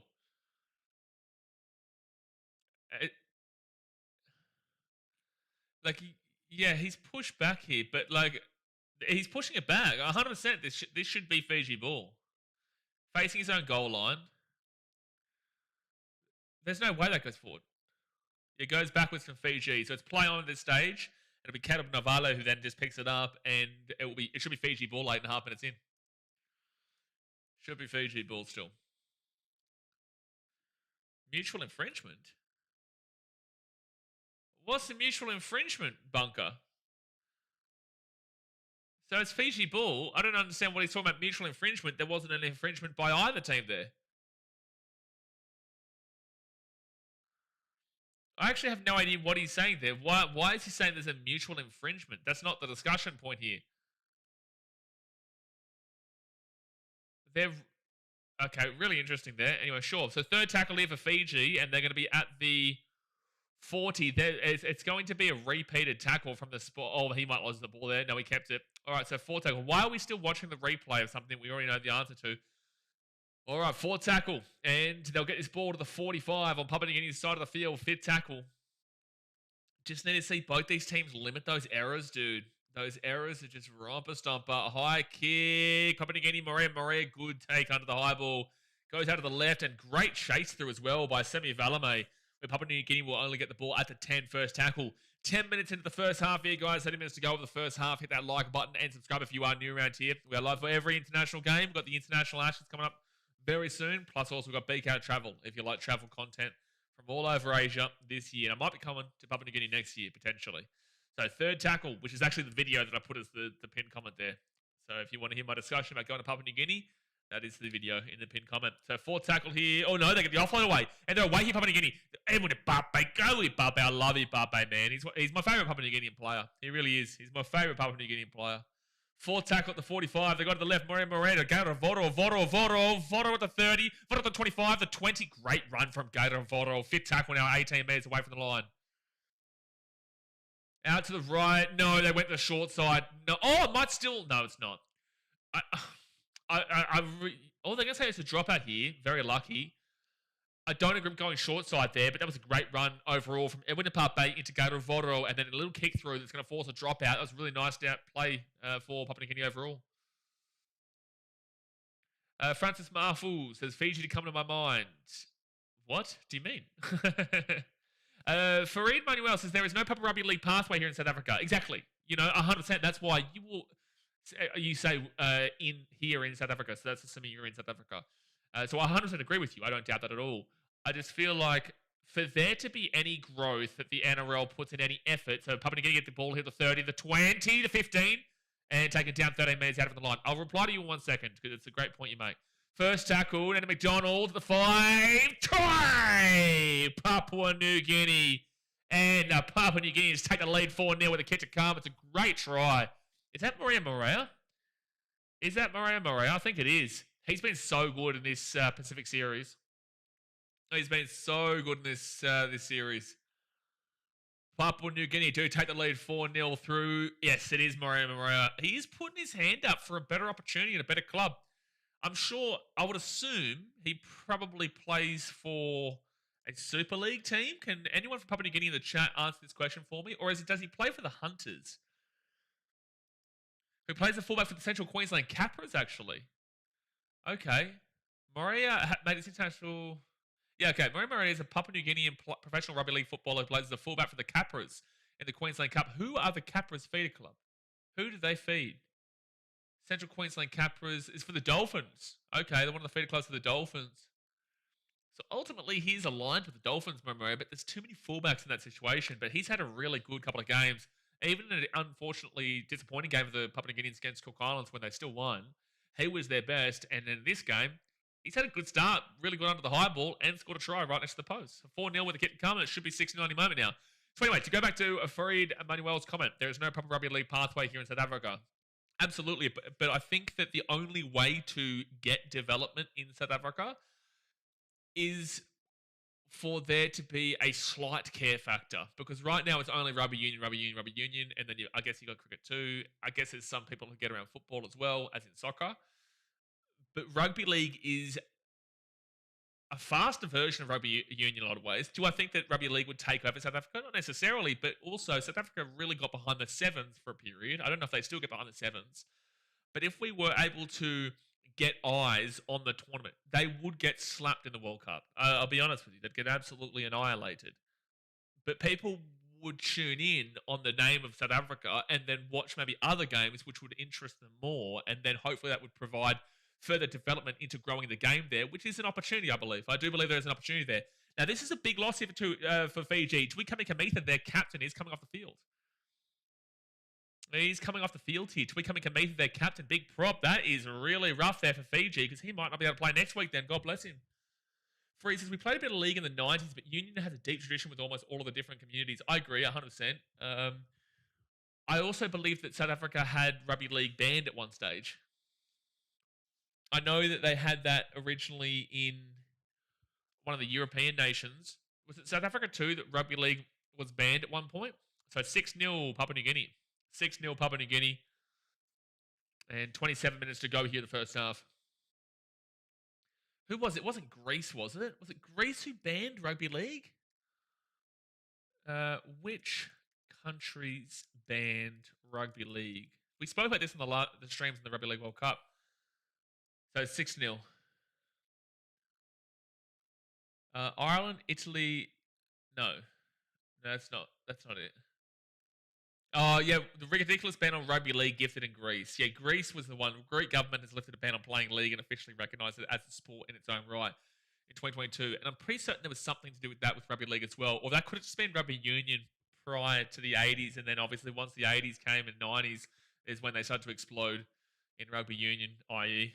watch Invictus, even though it's a propaganda piece. Still, Invictus is a great movie to represent at least something to understand about the situation. Even though it is a propaganda piece. Second tackle here for Papua New Guinea. Don't worry about that. It's a penalty. Fiji, very ill disciplined early doors.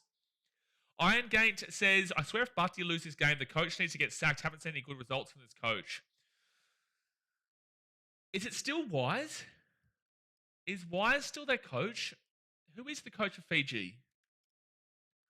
Fiji Bati coach. I think it's still Wise, isn't it? Yeah, Wise Kativarata. Fair discussion. I would say wait for next week, though. This game means ultimately nothing. Next week is the game that will mean something.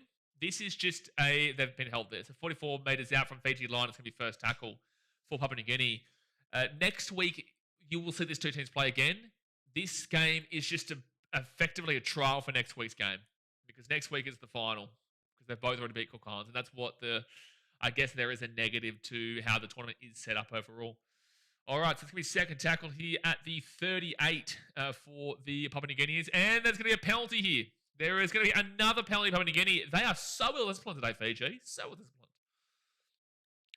Fareed Manuel says, with all South Africa's success in rugby union recently, I doubt rugby league will have much pull for rugby union players. Also a fact. They might go for the two here, Papua New Guinea. But then again, knowing Papua New Guinea, they probably won't. They chose not to. Most bigger teams will go for the two in that situation. First tackle here with Papua New Guinea at the 9. I'll reply to that comment in a second. First tackle. 9 metres out. They've got to go to Voddle. Voddle underneath, and there's going to be... he juggled the ball, and he caught it there. Valentine Richards, second tackle, 8 metres out. Fiji on the massive back foot right now, and they've already lost their big captain, Edwin Ipape with the try time. And Fiji, this is what they do. This is what happens. They always go as favourites to Papua New Guinea, and Papua New Guinea just always seem to find a way. And right now, it is 10-0 Papua New Guinea, and Edwin Ipape, the guy that I keep telling you about, he's unbelievable. He scores a try, makes it 10-0 with a kick to come, and it should be 12-0 any moment now. Fiji are in an absolute mess as we currently speak. They're making knock-ons. They're giving away multiple penalties. How many penalties have they given away already? I'm going to go have a look at the stats here. How many penalties has Fiji already given away? Oh my gosh, their defense has been just atrocious, Fiji. 76.06% effective tackle percentage, 54 tackles made, 13 missed tackles, and 4 ineffective. It's wild. They've had 3 knock-ons. They've had 4 penalties conceded. Fiji have been awful in this opening stanza. Wowee. Like, this is awful stuff. Awful stuff. 3 errors and 4 penalties in the opening 15 minutes here, and a defensive tackle percentage of 76.06% is out of this world. It is out of this world. I'm telling you, it's the coach. Look, I wouldn't disagree with you, Ian. I wouldn't disagree with you. The issue is that Fiji always perform better against the bigger teams, but always struggle against Papua New Guinea. It is just how it goes. It really is. It's how it goes. All right, so Reece Martin to make it a 12-0 ball game. There's still 64 minutes to go here this game, but this is just looking very reminiscent to how it usually goes for Fiji against Papua New Guinea. This is how it usually goes. Kame Kamitha, he is out of the game, Category 1. He is ruled out of this game, will not return. He was also grabbing at his arm, though. He was also grabbing at his arm. All right, 24 and a half minutes to go to the first half, and Fiji down 12. Not looking good. Not looking good at all. At least if it's a concussion Category 1, he should be able to play. Oh, no, he can't play next week, can he? Oh, Valentine Richard. He's going to get this ball out here to the 24. Great run here. You can tell who really cares the most about this game right now. Very similar stuff, dude. There's just no surprises. There's no surprises with how these two teams have come into this game. Papua New Guinea definitely looked underwhelming last week. Fiji looked underwhelming but better in the first week and have more talent on their paper. But yeah, Papua New Guinea just always beat them. Third tackle here at the 40. They go out to the left and they're all over them. They're already at the 50 on 4 tackles. This is just way too easy for the Kumuls at the moment. Poor discipline from Fiji so far. Yeah, 4 penalties against them. Oh my gosh, everyone in Pape. Oh, look at this. This is unbelievable. Look at this. Look at this. They're at the 15. They flick it back and Fiji knock it on. Oh, you can't deal with it. You can't watch this from Fiji. This is just hilarious. Gator Voto at the 20, 15, 10. They've got Nene McDonald here. It's going to freeze up for me, and I'm sure Nene McDonald's going to score here, but I'm sure he's going to score. I'm sure he's going to score. He does score. It's 16-0 with the kick to come. Fiji, hang your heads in shame. This is absolutely diabolical rugby league. Fiji, hang your head in shame. Oh, they're checking the bunker here. They're checking the bunker here. Fiji should hang their heads in shame from what we are watching as we currently speak. This is diabolical rugby league. The missed tackle there, great flick pass from Edwin Pape at the back, and they give it to Valentine Richard, who gets to the 25. No Fiji player even wants to bother tackling him. Dream Baller finally makes a tackle. They flick the ball back, and then you're going to get Penioni Tangi Tuimua, who's just going to knock that ball on, going to put them more into 100% more into the pressure, and then Vodo is going to go to the right-hand side. They're going to play the advantage. The advantage is going to be played here. They give it across, and then they're going to have Maria pass the ball to Nene McDonald, and then McDonald, I'm pretty certain, stays in here. I'm pretty certain he stays in here, and yeah, he's clearly in. I don't even know why we're looking at this. So it is a try time 16-0 here to Papua New Guinea. I cannot believe Fiji is doing this. Like, it's astonishing. It's astonishing that Fiji do this against Papua New Guinea every single time. 16-0 with a kick to come from the sideline. It is astonishing. It's just insane. Let's look at their defensive efficiency now. 76.19%. 4 errors, 4 penalties. Dude, what is happening? Yun Carl says Papua New Guinea Kumuls is our pride and passion. No, it's looking good right now.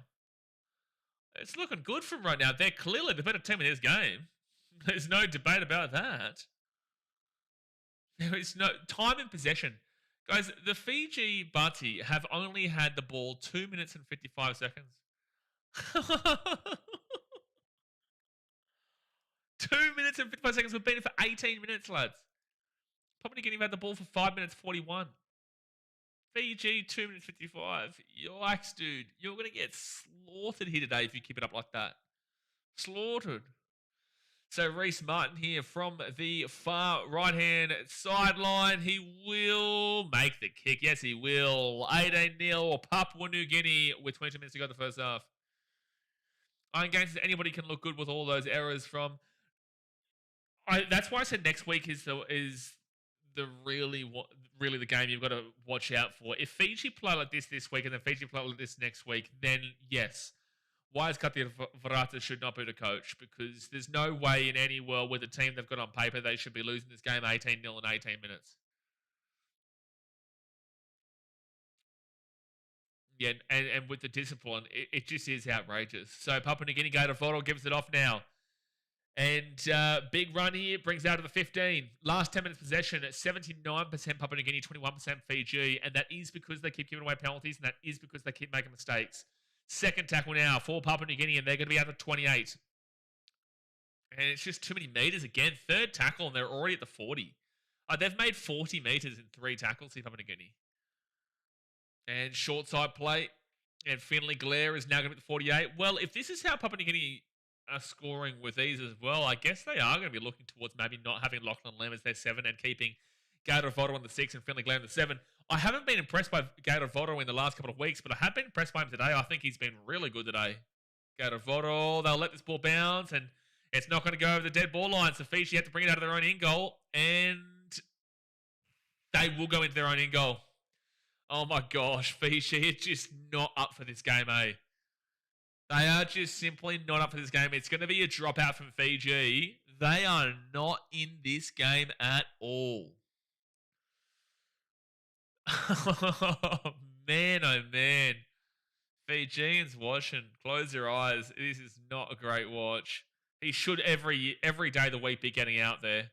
He should every day of the week being able to stay in the field of play, but instead Papua New Guinea is still dragging back from the 5. and take it back into the end goal. 20 minutes going in the first half, 20 minutes to go the first half. Hit that like button, subscribe if you are new around here. Fiji, do they go the short drop out again, or do they go the long? They go the long, awkward one. It's not going to have the power on it. And now Finley Glare, he'll pass that off to Apel Capinias. And Capinias going to be at the 24. Fiji, you got to wake up, otherwise you might be down 24-0 any moment now. Edwin Ibape, he'll go out to Jack DeBellin. And Jack DeBellin now, he's going to be at the 15, second tackle. Iron Gates is hilarious. Honestly, it's ridiculous what we're watching right now from Fiji. Cooper Boy, the bopper. Juggled the ball, but he kept it. He'll be 5 metres out from the line, third tackle. Get around Cooper Boy. Gold Coast Titans legend. Right-hand side. Here's an opportunity. Reece Martin gets it. McDonald underneath. Reece Martin, and it's another try. 22-0 with the kid to come. Fiji has been pathetic. Fiji, I am appalled. I am appalled in what we're watching from Fiji right now. I am appalled. 22-0 with the kid to come. 22-0 Papua New Guinea with the kid to come. Jeez, even Cook Islands put up more of a fight than Fiji. They did. But again, this is what happens. Like, it shouldn't be this kind of result. Like, it should never be 22-0 Papua New Guinea. But why do Fiji just not play Papua New Guinea? I don't understand it. Every single time you look at them and you say because let's put it this way, Papua New Guineans will probably disagree with this, but unfortunately you are kind of wrong statistically. This Papua New Guinea team up against New Zealand loses by 40, but this Fiji team up against New Zealand loses by 6. So then you would think, okay, well, Fiji with their NRL talent and the fact that they lost by closer or lose by closer, surely that means that they are a better team than the Papua New Guinea team that have less talent on the NRL level and also had a much bigger blowout. But then when they play each other, you'll always see Papua New Guinea beat Fiji. It just doesn't make sense. It doesn't make sense all the time. It does not make sense. Fiji getting cooked. It's crazy, Brenton. Mate, they're getting cooked. They're getting absolutely low-voed right now. Home of the NRL's thoughts on Trent Bell and some of the Eels. Mate, that was like 4 months ago. Sean James says, I might need a beer by the sounds of this. You might need one, Sean. Then again, don't go too crazy because we've got Australia versus England in 8 hours. 8 hours until I start the stream for the Australia versus England game. Yeah, no Viliami Kikau in this game for Fiji. Tui Kamikamica is out now with a concussion. The captain as well. Don't know if Fiji are going to let themselves back into this game, but the way this is going, it could be 100-0. The way this is going, Papua New Guinea could win by 100. 24-0 with 18 minutes to go the first half. That might be a 50 at half time. What's happening? What is happening right now?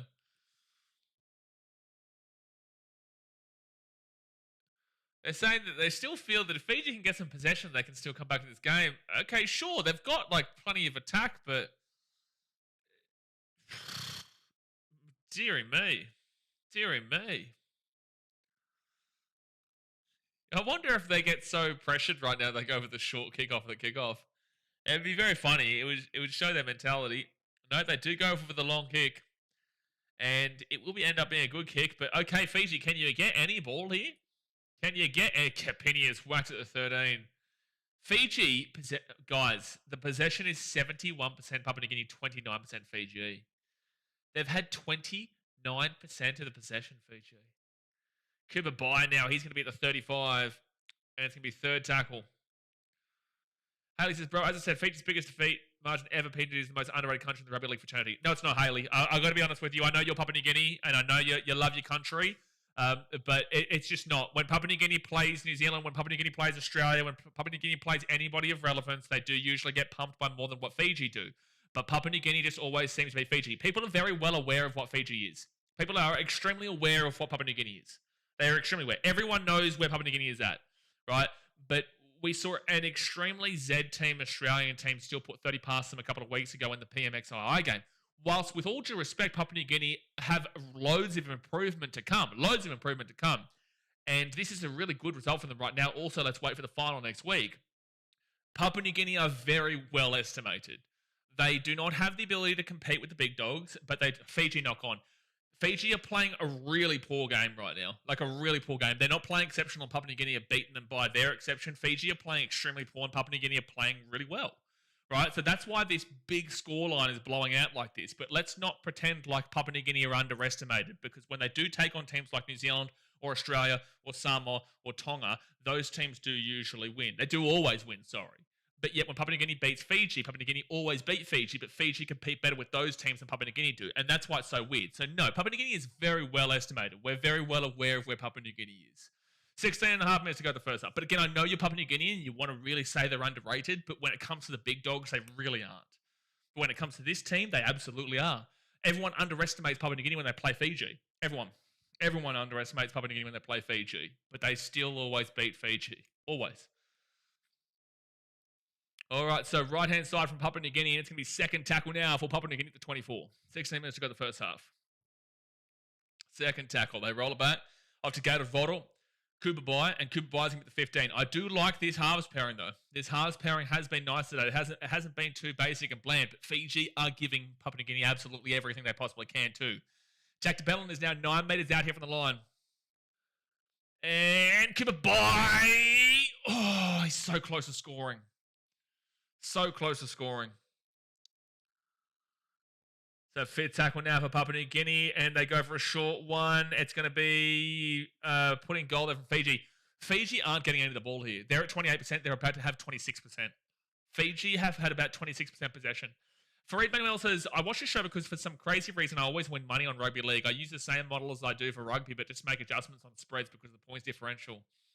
This game was always going to be difficult because, again, Papua New Guinea were the underdogs and Fiji were the favourites, and it was deservedly so. But yet, again, as Papua New Guinea, as I've said many times now, Papua New Guinea just always seem to beat Fiji. But also, this game means nothing. Next week is the one that means something because this is just a group stage game between two teams who are already in the final. Next week is the final. But this is really poor shit from Fiji right now. Really. First tackle now to 20. They go to the left-hand side of Jack DeBellin. And Jack DeBellin is going to be 11 metres out from the line. Second tackle. And they go to Gator Vodal. He's got Cooper Bond underneath. Doesn't give it to him. They give it short ball. Nixon Port. Good palm off. But it'll be third tackle 5 metres out. They go to the right. Edwin Ipape. I think that's going to be a knock-on here from Fiji. And it will be a knock-on from Fiji. They're not getting any ball at all. And Matacrat says, can you think of any other sports teams that have a matchup like Papua New Guinea versus Fiji? The better team on paper that somehow loses to the same team that's middle to low on the table?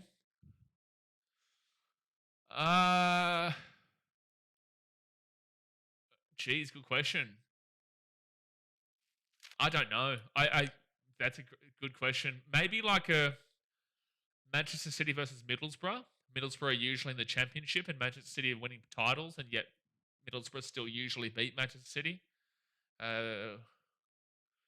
Internationally speaking, no one of consistent nature in many of the sports worldwide. But if somebody can go opposite to that, probably going to go to the right-hand side here. 10 metres out. Alex Johnson, he's 5 metres away from the line, first tackle.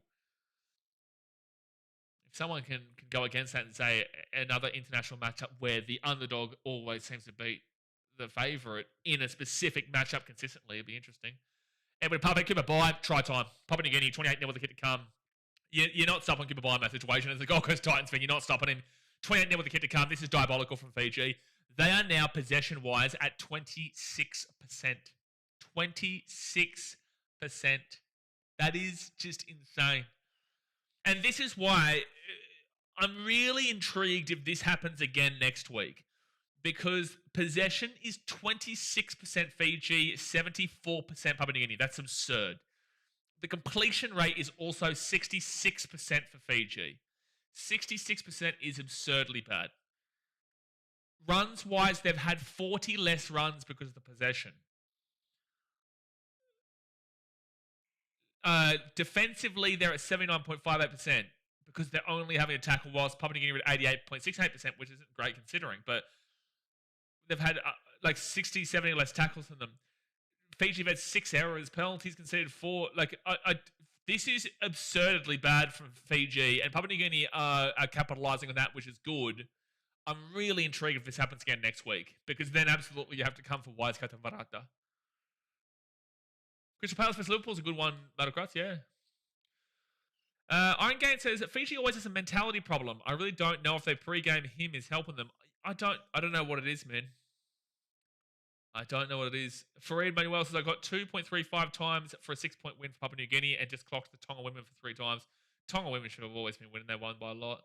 Steve, is this the final? No, next week is the final, man. That's why this game means nothing, but it's also still shocking that Fiji are playing this badly. So 12 minutes to go the first half. It's 30-0 Papua New Guinea. Home in the NRL, so I don't think I've seen Fiji complete a set in the last 20 minutes. I don't think they've had the ball in the last 15, 20 minutes, dude. Legitimately. I would love to know, like, in the last 10 minutes, Papua New Guinea would be 100% possession in the last 10 minutes. 100%. I don't think it's actually, 100%. I think that would be 100%. We are potentially talking about a Fiji bomb with 12 minutes to go the first half. What a game between the clock and Fiji, clock and Papua New Guinea. Yeah, well, Papua New Guinea currently beating the clock.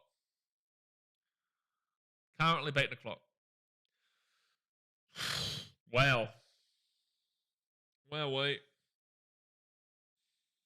Yeah, if this game continues, they would go close to running like 2,000 meters, Papua New Guinea. They would. All right, so Fiji. I wonder if anyone's turned up for Fiji today. Has anyone decided they wanted to play today? Is there a single Fiji player who said, you know what, maybe I might try and play today? Maybe I'll give it a crack. You know this game, Rugby League, that I get paid to play. Maybe I'll give it a crack. So Fiji will kick it off, and Papua New Guinea again will get the ball. Cowboys versus Tigers, 2023, if you know, you know. Yeah, but not consistency-wise. We're talking like consistently between two teams regularly. Oh, they're going to offload the ball. Fiji will finally get the ball. Fiji will finally get the ball. Let's see if they can score in their first attack and set. First tackle here, 15 meters out from the line. 10 minutes to go the first half, guys. Hit that like button and subscribe if you're new around here. Fiji, they are going to be 10 minutes away. Let's see if Fiji can actually damn well score with their first attack and set, which would tell you a lot about this game. Brandon Wakeham. He'll go at the back. Look, they're not even waiting for the ball at the back. Look at him. Dream Buller now to the left-hand side, 15 meters out. Dream Buller, he'll be taken down to the 5. Well, that's going to be a penalty if he gets taken over the sideline. Yeah, it's 100% a penalty. Oh, wow, he didn't go over the sideline. It would have been a penalty if he went over the sideline. 10 meters out. They give it now to Kitione Kautonga. And Kautonga is going to be 8 meters out from the line. Third tackle. And 6 again for Fiji. Well, you have to score here, Fiji. Brandon Wakeham. Now it's going to be 5 meters out. Fiji, first tackle. Jeez, he going to do... Oh, my gosh. Look how lethargic they're at the back. Dream Buller is the only one who's actually putting in an effort right now for Fiji. Dream Buller's taken down 10 meters out here from the line. Now they'll go left to the number 19 for Fiji. Keresi Maya. Second tackle at the 5. Off to Brandon Wakeham. Wakeham now. This is just awful attack. Jeez, not having Api Psychotic Viliami kick out to become Kamitha is really hurting this Fiji team. Right-hand side, out the back, Dream Buller. He'll be taken down 2 meters out from the line. Now 4 tackle. Good defense there from Papua New Guinea. That actually is something to focus on as well. There is no Api Psychotic here, Fiji, but just the whole team has looked pathetic today.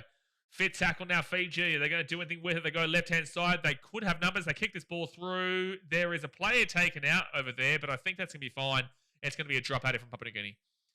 Fareed says, what is the score prediction for Ashes later today? The line is 17 points for Aussies. Think they can make that? I do. I think they should win this game tonight by quite a lot, to be honest with you. Last week was an English referee who allowed the English to have a 4.2 second slow ruck speed on Australia, whilst Australia still gave England a normal speed of 3.5 seconds. That's a 0.70 second switch up. And Australia weren't able to play their high-energy creative game, the high pace that we normally see, and still won by 20. So with Grant Atkins tonight, who is an Australian referee, he's going to really ping England for that slow ruck speed, because that's not how the game is played in Australia. And with Australia having the speed and the pace, they should be able to win that game by a lot of points. They should be able to. It is in England, and it is a rivalry game, but they should be able to win that game. It might be a professional foul here from Papua New Guinea. Because Lachlan Lamb does turn inside here, and it's not going to be a penalty try by any means, but it's like he does turn inside and shoulder the Fiji player. It's not going to be a penalty try, but like Lachlan Lamb does hit him without the ball. Oh, I disagree with that from the bunker. Either way, it's not going to be a penalty try, but it should have been a penalty, Fiji. Alex says, our local players have a specific phobia of defeating the big Aussie, Kiwis, and Britain, or psychologies. No, it's not. Come on. Come on. Again, I know you're passionate for your team. I know you are, but the Australian, Kiwis, and Samoa and Tonga teams are simply better than Papua New Guinea. That doesn't mean that you can't be as good as them eventually. Like one day you can be as good as those teams like Samoa and Tonga, but unfortunately it's not psychologies. The Papua New Guinea team isn't anywhere close to those teams right now on shit quality. But eventually one day we could see it with the NRL team, the Papua New Guinea Chiefs coming in. We can see the improvement and the development through Papua New Guinea there. But I'm sorry, it's not psychologies right now. It's just that they're simply not at that level yet. They're not. They're not at that level yet. But hopefully one day they are. So that's going to be 6 again here for Fiji, and they're going to be first tackle, 5 metres out here from the line. I'm aware you're a passionate Papua New Guinea fan, but I've got to tell you the truth in regards to it because it's just not, it's not true. It's not a psychological hill they're trying to get over. It is they're not at that level yet. Fiji, 4 tackle, 12 metres out from the line, 8 minutes to go here in the first half. They go out to Kurt Donahue. Donahue, short ball into the line, knock on again. Like this Fiji team is playing pathetic rugby league right now. That is like their 6th error.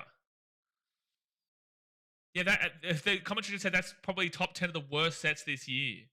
That's their 7th error, mind you, actually, Fiji. There's not a single positive statistic you can give Fiji right now. I do not believe the completion rate of 80%. I don't believe it. I don't believe it. Yeah, they're at 72%. I still don't believe it.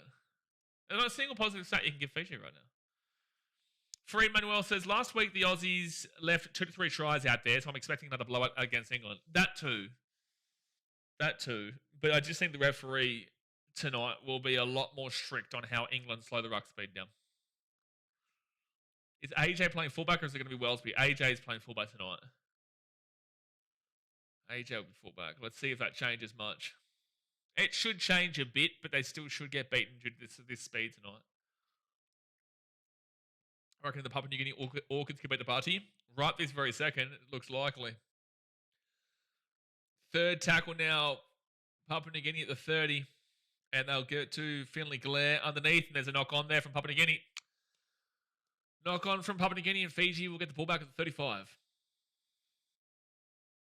Like, can someone who's watching this game, can you tell me a single positive that you could take from watching Fiji today? Like, if you're the coach, what can you say? What can you say? You've had ridiculous knock-ons. Your defense has been well below 80%, and that's well below the minimum of 88%. You've had no line breaks. Your attack has been dribble. Your defense has been dribble. Everything has been dribble. What can you say? Oh, they've knocked the ball off the scrum. Oh, like, you can't write it. Like, you can't write it from Fiji. You can't write it. They've knocked the ball on off of the scrum. You can't write it. People are booing in the stadium. This is in Papua New Guinea. People are booing. What the fuck is this, Fiji? Like, this is not professional rugby league from Fiji. This is genuinely a disgraceful performance from Fiji, and I feel sorry for people who have to watch this game from them. This is not an international performance from Fiji. There is no world that anyone can make an argument that this is a genuine performance from an international team. This has been diabolical on every single level. They look lethargic. They look like they don't care. They're not holding onto the ball. Their possession is at 38%, which is a rise from 26% that they were 5 minutes ago. And that's only because Papua New Guinea have knocked the ball on a couple of times. They've got a 66% completion rate. They've had 44 runs for a measly 326 metres. They've had only 8 tackle breaks. Their playable speed is shithouse. Every single factor that we look at here, they've had 8 errors, 4 penalties conceded against them. They've been on report. This is actually horrific rugby league from Fiji. And it's on their own back. Papua New Guinea are playing, and now Fiji's got the ball. How's Fiji got the ball at the 15? What's happening? How have Fiji gone from knocking the ball on? This is what I'm complaining about. Fiji now is second tackle 5 metres out from the line. They've now got 5 metres out from the line. So did Papua New Guinea knock the ball after first ball, after the scrum or whatever? My goodness me. Fiji, Trinidad, he's going to be at the 10. First time I've even seen today. 5 metres after the line, third tackle. My gosh. Booing works, Fiji. Keep it up, Princess. Well, they were booing before the knock on. Fourth tackle now, 8 metres out from the line. 4 minutes to go. They're going to do something. Can we get a stick and just poke Fiji right now? Brandon Wakeham, short ball to the line. And Fiji are going to score. They are actually going to score. It's 30-4 with a kid to come. Fiji are actually going to score through Gitione Katonga. It's a good try from Gitione Katonga. It's 30-4 to get to come. What's happening? What are we watching, lads? What are we doing? What are we doing on our beautiful Saturday afternoon? It's like a beautiful day. It's like a beautiful day outside. We're watching this. Yes, up the Fiji. Boo. Yeah, boo. Because they've scored off the back of it. Madakai says, remember when Tigers were so bad the commentary would call them brave fierce while they'd be 30-plus down? Oh, I remember when Tigers were bad, but yeah, no, for sure. Well, it says, I was looking forward to an awesome contest, but womp womp. Well, knowing possession statistics and all that kind of stuff, like, it's not even over, but, like, it's just really bad. Like, if Fiji can equal this possession at a 50% possession at half time, well, by the end of the game, like, the score could be relatively similar, but I highly doubt it. We should all just go to Sean's place and have a few bevies. Hey, listen, that's in Thailand, mate, up in Chiang Mai, may as well. Good place up there. Actually, have you been getting hit by the heavy rains, Sean? I know in Vietnam, the central region's been absolutely whooped in good kick there from Brendan Wakeham. So 30-6 here, 2.5 minutes to go the first half. The central region of Vietnam has been getting absolutely smashed by rain. They're flooding everywhere, like Hoi An and... Oh, there's another place. I think Hanwei's been getting quite a bit of it too. More so the north and mid region, not the south. A little bit, yeah. Because I'm sure it's coming across. Was it a part of that typhoon that like hit Taiwan and Hong Kong and stuff like that? I think it might have been. It might be just like coming across. You're too far inland from there though. Yeah, it is monsoon season there, Brenton. But like this has been bad this year, like bad. Michael said just put the game on. Well, it was 30-0 and it was even worse than what this scoreline suggested, and it is actually even worse than the scoreline suggested, to be fair. If Fiji can score a game before half-time, I might throw up because this game might be the most ridiculous thing I ever watched. And yes, Fiji are allergic to beating Papua New Guinea, Michael. So first tackle now for Fiji, and at the 15. Like, with all due respect, I do have to say they are without Episode Sao. They are without, Latu Whainu, Sione Whainu, Samuela Whainu, bloody geez, all these kind of players. Like, there should never be this scoreline. It should never be this scoreline regardless. All right, so fourth tackle now for Fiji at the 48. They go to the right-hand side. Brandon Wakeham now. They go quickly. Dream Buller. He gets the offload away. They're away here. Brandon Wakeham for Fiji at the 30. He kicks his ball through. Out into the... Oh, that was the worst thing I've ever seen from from Fiji, sorry. Haley says, if given half the opportunity, Papua New Guinea will be a world... Oh my gosh. Jay's removed it. Matacross is Papua New Guinean, and he's even said that's a wild prediction. PNG will be a world power in rugby league. Chiefs will win the NRL Premiership within 5 years after entering the comp. Okay. I think that no matter what I tell you, you don't want to listen. So fourth tackle now at the 33, so I'm going to move on from it. A minute to go here the first half. I don't think they want to understand what I'm trying to tell them. Not insulting Papua New Guinea, but there's a long way to go. Papua New Guinea are away here. Edwin Bati flicks. Oh, no. The flick pass wasn't the play. 51 seconds. That was a great run from Edwin Bati, but the flick pass wasn't the play, and Kaltonga picks it up, and now Fiji will have the last chance of the first half. It's going to be first tackle Fiji at the 40. 38 seconds to go here. Go for a field goal, Fiji. Storm dominance is over when Bellyache leaves. I do believe it. I've said this for a long time now. It wasn't Slater. It wasn't Smith. I said this at the time when everyone was saying, oh, once Smith leaves, blah, blah, blah. I always said it was Craig Bellamy. Oh, Fiji is... Oh, they've called it a knock-on, dude.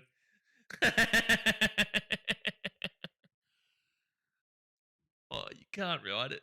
You can't ride it. You can't ride it. 4 seconds to go the first half. They're not even going to pat the scrum. This will be half time. This will be half time. And there we go, folks. Half time, 30.6 Papua New Guinea. We're going to read through these stats, and I need you to, if you're Fijian, probably turn put your eyes like this, and then just sticky tape them there for the rest of eternity with what we're watching right now from Fiji. But also, when I tell you these stats, I want you to just block your ears and look directly towards a wall because it'll make you sick when I tell you about the statistics that Fiji have at half time here. But all right, 30-6 Papua New Guinea. Oh, guys, hit that thumbs up button, subscribe. Try scorers: Morea, Edwin Bati, Ned McDonald, Reese Martin, and Cooper Bai, with the try scorer of Fiji being Kitiona Kaptonga.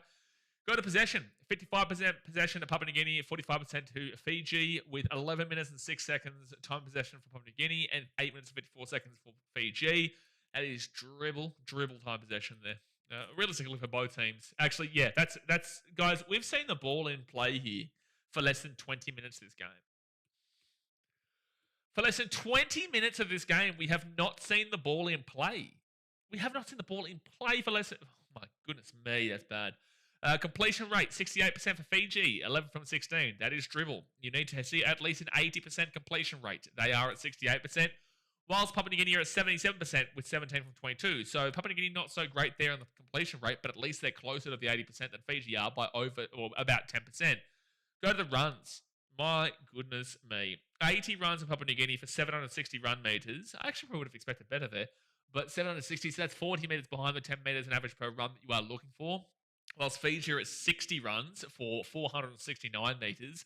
So they are 131 meters behind the 10 meters an average per run that you're looking for.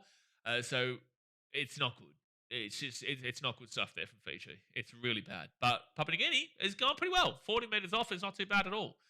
Post-contact meters is 228 for Papua New Guinea, 189 there for Fiji. If you give Fiji the extra 19 runs there, you're probably going to see them around the 210 marker. So they're only probably down by about 18 if they get equal ball. It's not as dramatic as you would expect considering the possession switch up there for Papua New Guinea, but Fiji are still down by 40 odd on its own merit. But if you give similar ball, it's not too far off. Line breaks 6-1 Papua New Guinea. That is horrific, Fiji. Tackle breaks 28-12 Papua New Guinea. 28 tackle breaks for Papua New Guinea, 12 Fiji. That is diabolical defense from Fiji. That is diabolical. 15-17 is an average amount of missed tackles. That's 28 missed tackles in the first half Fiji. 12 for Papua New Guinea. That's horrific for Fiji. Average set distance. 25 and under, you turn the stream off. 25 to 30 is disgusting. 30 to 35 is underwhelming. 35 to 40 is hitting the marker. 40 to 45 is great. 45 to 50 is fantastic. And 50 plus is basically perfect. Papua New Guinea, they're at 34.58 on an average set distance. So they're not hitting the marker of 35. And this is why we need to be very careful if you overrate this performance right now. This is very much why. Fiji have been the worst thing that I've seen since the invention of time. And yet they're still at 34.58 here, Papua New Guinea. They're not hitting the marker of 35. They are 0.5 below it. Now, Papua New Guinea fans won't like what I'm saying here, but at the end of the day, you do have to acknowledge that. That is not hitting the marker of 35. It is close, but it's still in the underwhelming category. Fiji, 29.6. So they're in a whole lower category than you. They're in the disgusting category. They're 0.40 away from getting into a underwhelming category. Fiji are 4.6 meters away from going into the turn the stream off category. Fiji have been bad. Really bad. But even though Fiji have been really bad, they're only 5 meters separating them from Papua New Guinea, which is surprising. Now they're at 30.27. So despite how bad Fiji have been, they're only 4 meters behind Papua New Guinea on an average set distance. That's why I'm saying be careful about overrating them right now. Average play the ball speed, 3.29 seconds and below is extremely fast. 3.3 to 3.4 is fast.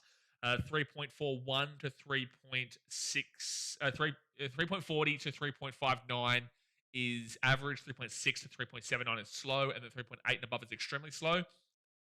Papua New Guinea is 3.34, so they're in the fast category. Their play the ball speed is quite fast, whilst Fiji are in the normal category, 3.54, closer to the slower category, but in the normal category there. So nothing too much to write home about for either of those teams, but Papua New Guineas are at least quite fast. Offloads 5-2, Papua New Guinea, not surprising. That's how they play. Kick refusal is 67% for Papua New Guinea, 100% for Fiji, with the forced dropout 3-1 Papua New Guinea, which is really good Papua New Guinea way. Effective tackle percentage, wow. 83% and below, no, sorry, 85% and below is awful. 85% to 88% is underwhelming. 88% to 90% is hitting the marker, and 90% and above is basically perfect. Papua New Guinea are at 86.67%. Be careful what you're reading into this game. 86.67% is still in the underwhelming category. 104 tackles made for 12 missed tackles and 4 ineffective. Now, the reason why the 12 missed tackles there is so limited is because they've had to make such a significant amount less tackles. Right? So 12 missed tackles is 3 less than the average of 15 to 17. So they're doing well in this case, but it's also because they've only had 104 missed tackles made. So in total, they've only had to make 116 tackles, and they've missed 12 of those.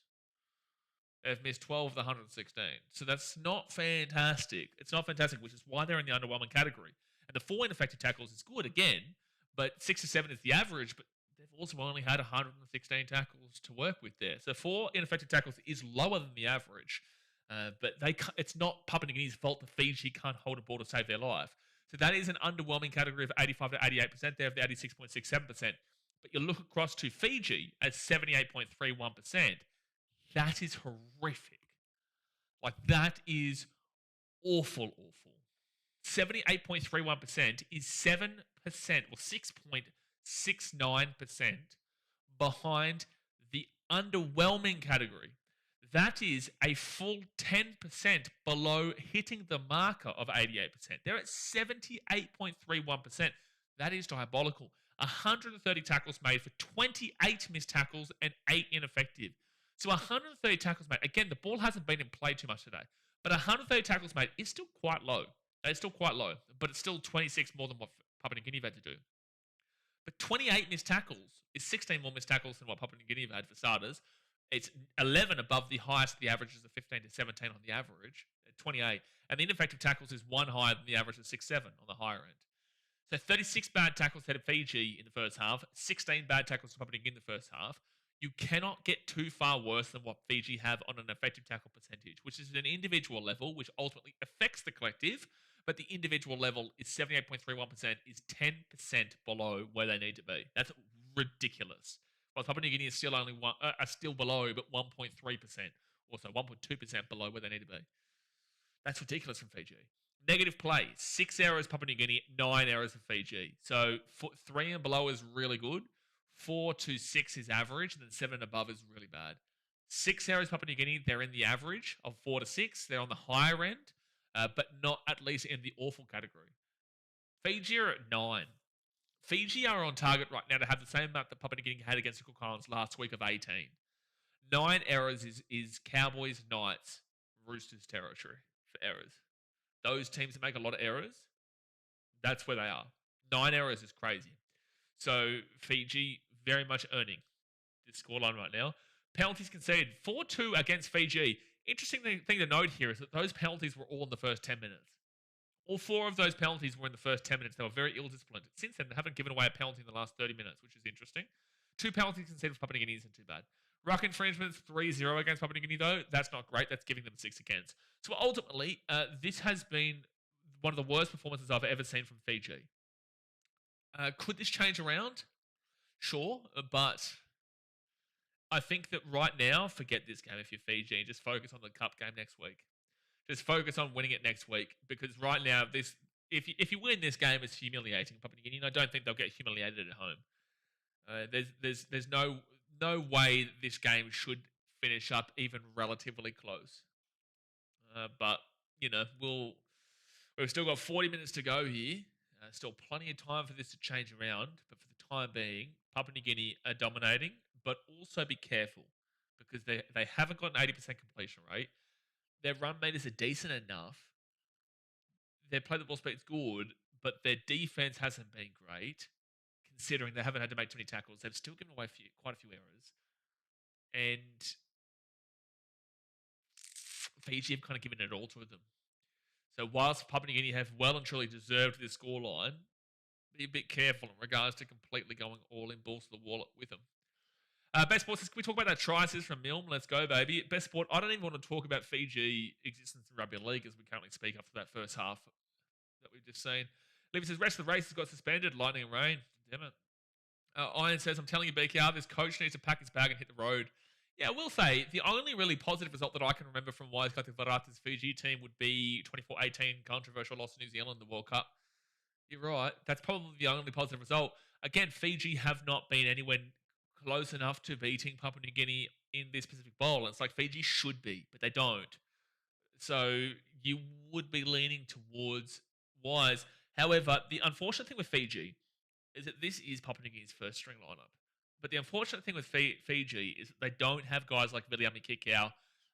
Mark Nwangitawase would have played for them had he not been selected for Australia. You don't have... who else is not there? There's Tuiko is not there now. Viliami Kikau in the back row. There are players like Sione Fainu, Latu Fainu, and Samuela Fainu that should be here considering they put their names up for eligibility. There is quite a lot of players out of this Fiji team lineup that you would say should be there. So whilst I don't want to give excuses to the dribble that we just watched in that first half, Fiji can be a lot better if they choose to be a lot better, but obviously Wise hasn't chosen for them to be a lot better. So that's why I will lean with what you're saying and relatively agree with you. Yeah. Matacross says, would you say Fiji play below their level or Papua New Guinea just goes another gear when they face each other on average, not just this game? On average, Papua New Guinea plays up. This Fiji performance isn't a normal Fiji performance against Papua New Guinea. It's still usually a lot more competitive and care factor. In this game, I haven't seen any care factor from Fiji. Normally, you will see Papua New Guinea take that next step and just whoop them on physicality. But today, Papua New Guinea have done what they've needed to do. Fiji have not gotten off the team bus. It's like they're drinking Yangona at the back of Santos National Football Stadium. They're drinking Yangona, Taki. They haven't come out here. They have not come out here. Usually they come out, but Papua New Guinea are too good. Today, I can't tell you that it's just Papua New Guinea being too good. Whilst they haven't put too much of a foot wrong, statistics show they haven't actually been that fantastic, but it's just that Fiji have been so poor that has allowed Papua New Guinea to look that fantastic. And that's why next week will tell me a lot about what this Fiji team is, and next week will tell me a lot about this Papua New Guinea team, because we could easily see Papua New Guinea win this game here today 50-6. We could see them win 40-10. We could see them win by a dramatic amount.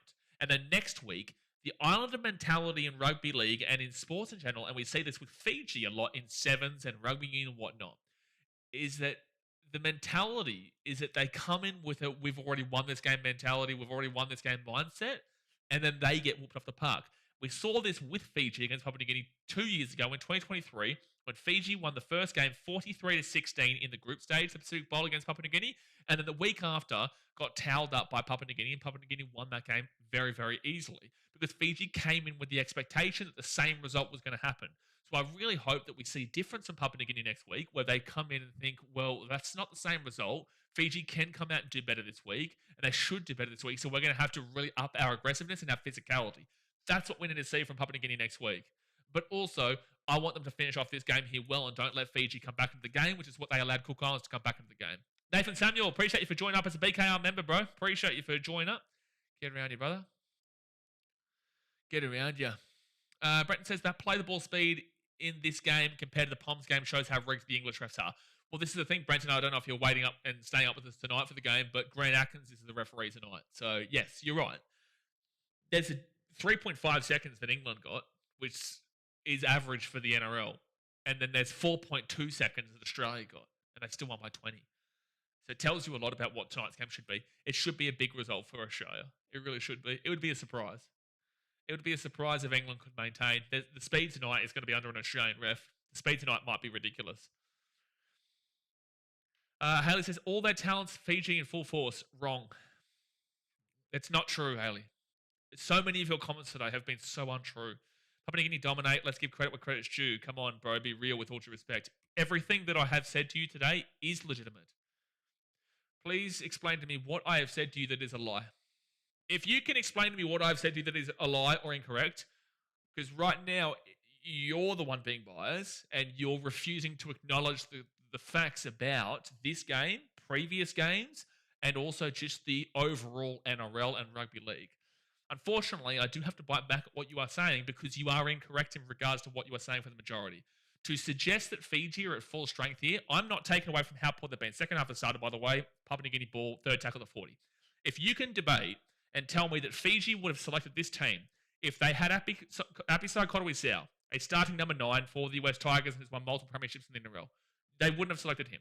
They wouldn't have selected Mark Nwani Tuase, who was available. They wouldn't have selected Latu Fainu, Siona Fainu, Samuela Fainu, William Kikau, Lost Twickham and Kamitha. Please tell me, if that is a lie, I implore you to tell me how I am wrong. But that does not mean that Fiji should be ever getting beaten by this much. Papua New Guinea have been good enough in this game. I implore you to prove me wrong. Dream Baller will be taken down to 15 on first tackle. Motocross says, if anything, what you're saying is more flattering to what PNG does against Fiji than saying Papua New Guinea are the favourites on paper. Everything that I'm saying here is a compliment to Papua New Guinea. It's just that, unfortunately, people don't like to listen to a lot of it because it is a different way of complimenting them rather than just saying Papua New Guinea are good. I'm saying that I need to see them to prove it next week so that we know this is legitimate. So that's appealing to Fiji here at the 20. But unless you sit there and circle jerk a team, people always find a way to feel like you're insulting them. You know, we're not insulting Papua New Guinea here, but I will lay out the facts to you and say that the first half, whilst the scoreline suggests that they won 30-6, and they did, and they were the better team, statistically, they weren't actually that great. Like, they weren't at the 10 metres on average per run, which you would have expected with a scoreline like this. Their defense was in the underwhelming category. They didn't have to make a whole heap of tackles and still missed close enough to the average. And the errors were still on the higher end of the average, despite being up 30-6. And they are going up against a Fiji team that I've never seen play this poorly.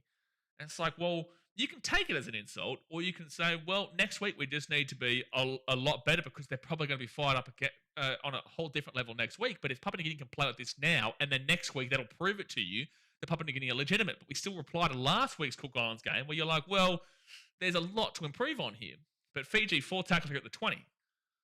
It's not an insult. It's just that you need to see them go and do it. But unfortunately, some people just want to really circle jerk and tell you their team's going to be the team. And it's like, you can be passionate all you like, but I have to give you an authentic reply as well. So fit tackle here for Fiji. They're 10 metres out here from the line. Well, if they score here, 10 metres out, they go Dream Buller. Then they kick that ball up into the air. Where's the fullback here? Oh my goodness me, it was left to bounce. It's going to be a dropout here. Papua New Guinea, I don't know what they were leaving that for, but it's going to be a dropout here from Papua New Guinea to Fiji. Haley says agree to disagree. No, it's not agree to disagree, Haley. You can't disagree that Apisai Koroisau wouldn't be selected here if he was fully fit. You can't disagree that Viliami Kikau would have been not selected here fully fit. It's not about agree to disagree. It's about seeing what's actually legitimate. Would you say that Apisai Koroisau and Viliami Kikau and guys like Latu Fainu and all these players, Nwani Tuase, if they were available, would you say they would not be selected? Because if you would say they would not be selected, then this is the full-strength Fiji team. But if you would say that they would have been selected, then this is not the full-strength Fiji team. First tackle, 3. It's not about agree to disagree. it's just how it is. I don't understand. So Fiji got an injury here. God bless him. It's Kurt Donahue. Brent Nessick says, oh, that's good. Grant Atkins is reffing if he plays his regular game and doesn't fall into the English influence over there. No, I don't think he will. Especially with how heavy the conversation was surrounding the ruck speed last week. Cover Games was about to say full strength. Isn't Fiji missing the likes of Kikau, Appy, Fainus, Marshall, King, Mark? Yeah, exactly. This is what I'm trying to say, Cobra. And again, it's not an insult to Papua New Guinea, which is what this person is refusing to understand. I love Papua New Guinea. I want Papua New Guinea to flourish and be better. This game won't prove it. If they do this and then do it next week, it will prove it to me. Consistency is what proves it. Consistency with the island teams. Same thing goes to Samoa Tonga. Fiji knocked the ball on again. It's about consistency. Papua New Guinea have not shown consistency until they go and do this again next week with an improved stat line too, mind you. But as I said, I think most people would be in agreement with what Blaze is saying. I don't understand how it's not understandable. So that's a knock on Fiji. Probably going to get the ball at 20. Oh, here we go. The comments been removed. Haley says, but they all have been a part of a Fiji team that have lost to a Kumuls team. What? What are you even saying? What? But they all have been a part of a Fiji team that have lost to a Kumuls team. Oh my God. Okay, I got to move on from UA. There's some... Oh my god! First tackle in Papua New Guinea. Like, I appreciate you for your passion for rugby league, bro. I'll give you that. I'll give you that. I appreciate you for your passion, but it's not a. Papua New Guinea, you're gonna get this ball to the 40 on 4, 45 on 4 tackle here. So I can't. I can't even. I can't deal. So fifth tackle now, Papua New Guinea. Get the offload away. It's actually 4 tackle. And they're gonna. Oh, he's lost the ball at 35. Finley Glare. That was a nice run there from Cooper Bryant. A good offload though. But Finley Glare taking down at 35. Well, let's go second West Tigers. Second West. Oh yeah, you talking about Fiji? But they don't have them all in. They got Dream Buller, but they could have easily. Like people were saying that the Fainu brothers said that they wanted to play for Fiji, but they haven't been selected. So that would ultimately come down to the coach if that is true. But also, if it was down to the coach, surely he hasn't just not selected all 3 of them. I believe Latu Fainu might be injured, but someone Fainu I don't believe is injured, and I don't believe Sione is. I don't really rate Sione as much as the other 2. But are they available, or what's happened? Because people were talking about that they were available, and they did say they wanted to play, and then they just weren't in the team list or something. Which then would come down to, well, it's Fiji's choice they didn't play them. Fiji's choice they didn't play them. And then you do look at Waiskata Varata. Second tackle in for Fiji at the 35. 34 minutes to go here of the game. 34 minutes to go. Out of the left-hand side now. They give it to Brendan Wakeham. Wakeham off to Donahue. Donahue at the back. Oh, high tackle. Oh, maybe not. Oh, Biffo. Bit of a slap up. Someone throw an uppercut. You cats. Come on. Throw some. It's Kitiona Kaltonga from Fiji and Reese Martin here. It didn't really end up being a Biffo. Not too much of a Biffo anyway. Not too much of a Biffo.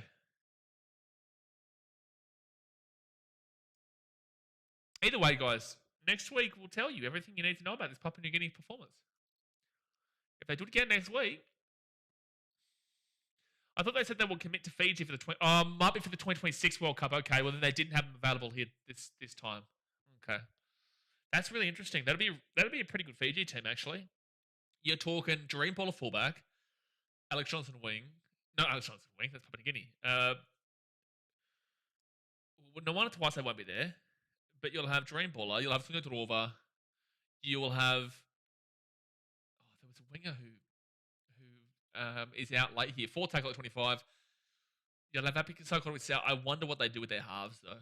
Oh, Latu Fainu in the halfback will dramatically help them out. I'm assuming that they would keep Kurt Donahue in the 6.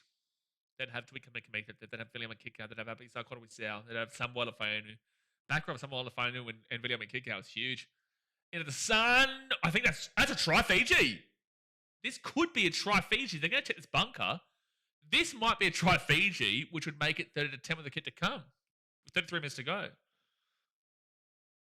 Samoa wasn't allowed to be selected because it would have been too unfair. Okay, Mitchell. I thought we were going to have a legitimate comment there. Thought there was going to be a legitimate comment. And then I realised it was from Mitchell. It was the Tigers fan. So Brandon Wakeham here at the 20. It's a good kick. They're all onside. They're all onside. Who touches this ball? Is this off of Papua New Guinea or Fiji?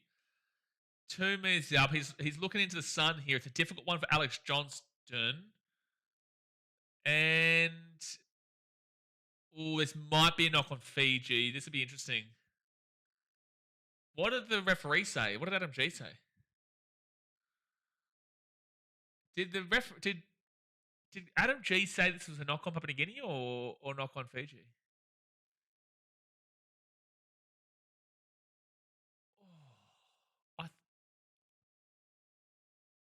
On-field decision was Alex Johnson knocks it backwards. I think that is backwards.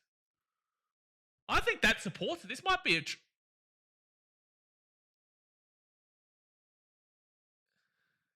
This is going to be a try. This is a Fiji try. It's about to be 30 to 10 with the kit to come. Well, Fiji have an opportunity. Fiji would have an opportunity. This would be sneaky. This is a try. Get down to Katonga for the Fijians. Actually, that's his second try, is it? Is that his second try? Yeah, it is. This will be his second try. Get down to Katonga has got a double.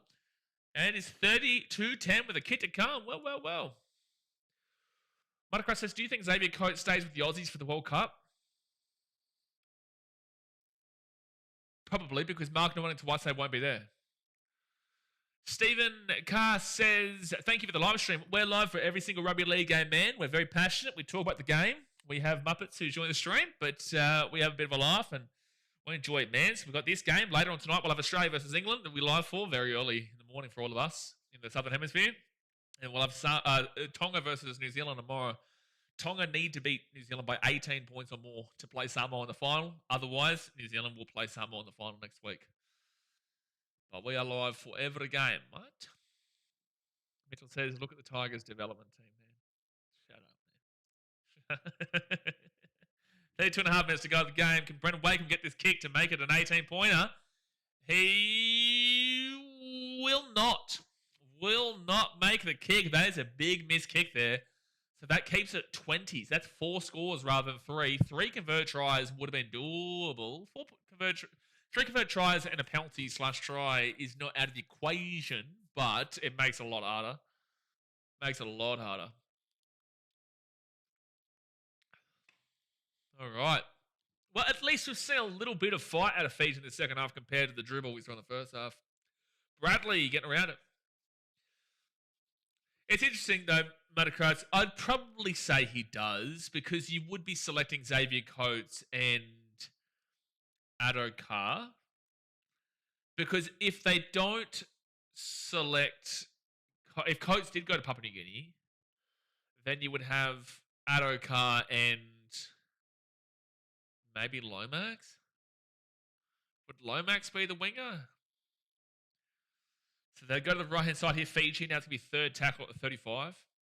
Your development team is down. Yeah, Mitch, I don't know if you want to claim this development team right now. Out of the right, Jareen Baller, and now Fiji. They're starting to own the possession in this second half, comparison-wise. Brenton makes a very, very valid point there, Mitchell. Very valid point. Battle of the Spooners of the last couple of years going off in the chat right now. David says, one-sided game, Fiji Bati's disappointing. Absolutely disappointing. If they can score a try, though, in the next 11 minutes before there's 20 minutes to go, the game would be back on. But Fiji have definitely been disappointing, David, by a long way. Long way. But again, next week is the final. Next week is the final. This isn't the final. This is just about the group stage, who finishes first and who finishes second. So ultimately doesn't mean shit, but it's still been extremely disappointing to see this from Fiji. And Papua New Guinea, whilst they've been clearly the better team, have still not been perfect, which is what you would align with a scoreline like this.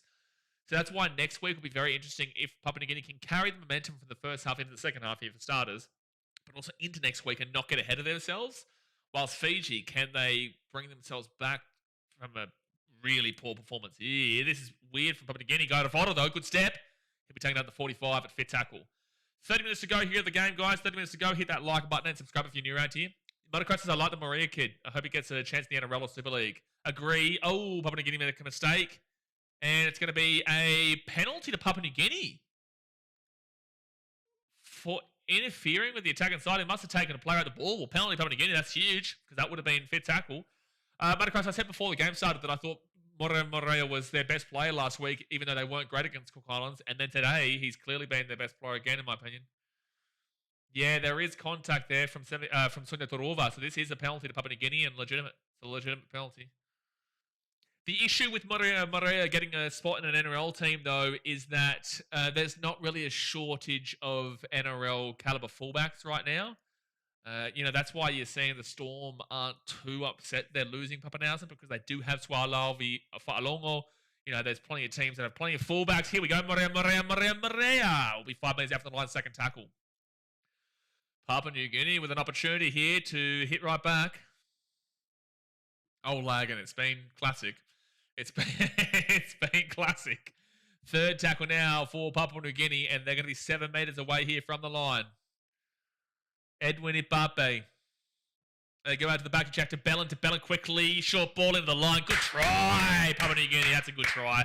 That was really crisp. That was probably their best try, I would say, today. They've scored a couple of good tries here today, but that try for me was really crisp, fast passing right in the line. and they score with ease, and it will be 34-10 with the kick to come, and it's about to be 36-10. That was a really crisp drive there from Papua New Guinea. Really crisp into the line. Nice offload there from Jack DeBellin as well. Classic outcome between Papua New Guinea and Fiji. Oh, Lagan, it's been even more like extremely underwhelming from Fiji's side if you haven't watched the game. I got something to tell you. This Fiji team is really dribble. Danny says, why do people doubt PNG winning this game? Well, it was for legitimate reason, man. You know, in hindsight, I'm aware of what you're thinking. But before the game started, not everyone knows about this curse that Fiji has against Papua New Guinea, where they can't seem to ever beat Papua New Guinea. But I know I'm a broken record in regards to this. When Fiji play teams like New Zealand or they play teams like Samoa and Tonga, they have a better record and result than what you'll see from Papua New Guinea against New Zealand, Samoa and Tonga. I remove Australia from the equation. Fiji have a better record against bigger teams than Papua New Guinea have against bigger teams. Fiji were underwhelming, but better against the Cook Islands than what Papua New Guinea were when they were underwhelming and still won, but Fiji played better in their individual matchup despite still being underwhelming. Fiji have a lot more NRL talent, whilst Papua New Guinea don't have as much NRL talent. So with all those factors, you are looking at and saying, like, because Fiji scored 4 more points against against Cook Islands and conceded 4 less points than the Cook Islands against the Cook Islands, right? So everything leans towards Fiji, and this is a yearly thing. Don't get me wrong, this isn't every single year thing. Fiji always seem to be the favourites against Papua New Guinea. But Papua New Guinea just always seem to win against Fiji. So if you are a Papua New Guinea fan, or if you are smart enough to beat the market there, you are betting on Papua New Guinea against Fiji more often than not, because Papua New Guinea just always seem to be able to beat Fiji regardless of everything that makes sense going into the game. Because it does make sense to tip Fiji before every single game. It does. But it's just that Papua New Guinea always find a way to win the game. I will have to keep repeating this as well, because next week will be the same thing. I'm sure Papua New Guinea will go in as favourites, and I just hope that they don't let that go to their head like Fiji lets it go to their head a lot of the time. Understand what I'm saying? Lagan says, haven't been able to watch the game. Only thing I seen was Milne dropping the ball and getting into a little biffer. That is a Tane Milne. That is a little bit of a Tane Milne action. 27 minutes to go here. 36-10 Papua New Guinea over Fiji. Let's see if Papua New Guinea can hit that Fiji slap bomb. Booshka. Fiji bomb. Fiji deserve to have a Fiji bomb put past them. They do. 100%. Fiji is Man United. Papua New Guinea is Grimsby Town. Is knocked back from Papua New Guinea off the kickoff. They've already started going for the short kickoff here, Fiji. There's 27.5 minutes to go of the game. The price of the game, Papua New Guinea were it was $1.95. I think it was $1.95 Papua New Guinea and $1.85 Fiji or something. So it was close enough. It was close enough, but still Fiji with the favourites. Third tackle now for Papua New Guinea, and they're going to be at the 45 of Fiji side of the field. Fourth tackle now at the 40. Cool John says, I like to listen to this stream, neutral commentary. Appreciate you, Cool. Again, some people don't understand the context. Oh, 1 second on your left-hand side. They give it off to the wing. And Dudley Toy, he'll be taken out of the 25. Some people don't like to listen to or understand the context behind what I say, but none of it is like designed to insult either team unfairly. Fiji, good run out from the in goal. And they'll get this ball to the 20. That was a really good run from the in goal. I think it was Semi Valame. You'd argue that was a penalty for the drag back, but it's fine.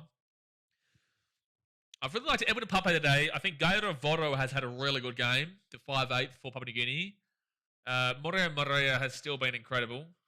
Those have been the 3 standouts. For Fiji, the only one who has looked like he really gives a shit has been Dreamballer.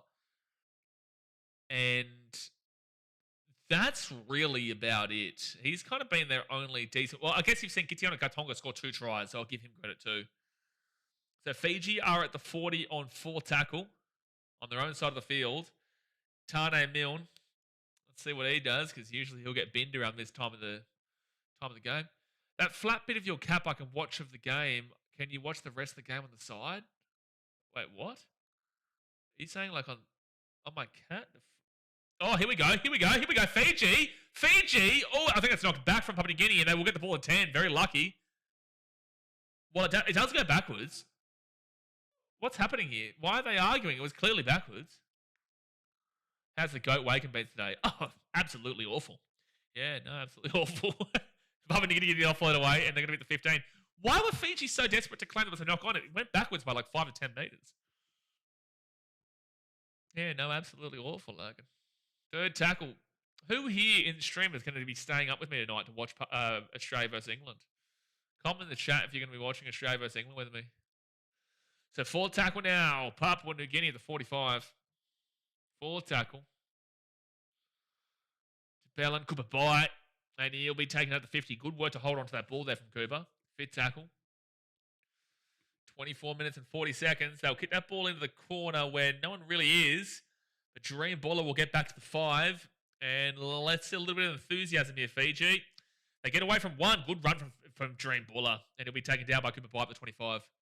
What time will it be for New South Wales? For me and Fiji, it's at 2:30 a.m., but I'll start up at 1:30 a.m. So my stream starts up for you, I think, at 12:30 a.m. And for Queenslanders, it'll start up at 11:30 p.m. I think that's the same as Papua New Guinea, 11:30 p.m. Third tackle now at the 40. And then also we've got New Zealand Tonga tomorrow. Good, quick little run here from dummy half of Fiji. Fourth tackle to the 40 on Papua New Guinea's side. That's good. I'll try, but the last game I pulled a Fiji and slept through the game. That is definitely pulling a Fiji. Sleeping through the game.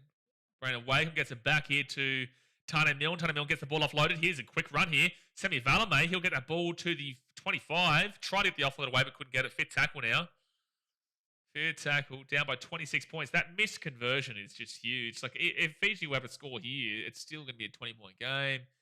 Chase is good. Knocked back here from Fiji. Where's the ball? Camera work's not on the player.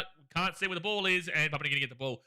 This is your biggest problem, Papua New Guinea, going into when you get the Papua New Guinea Chiefs coming into the NRL. Your broadcast is awful. They need to fix their broadcast.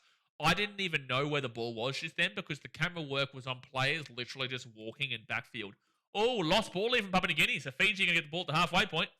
Zero tackle, Dream Baller. He'll go to the left-hand side and nearly a knock on there, but it's fine.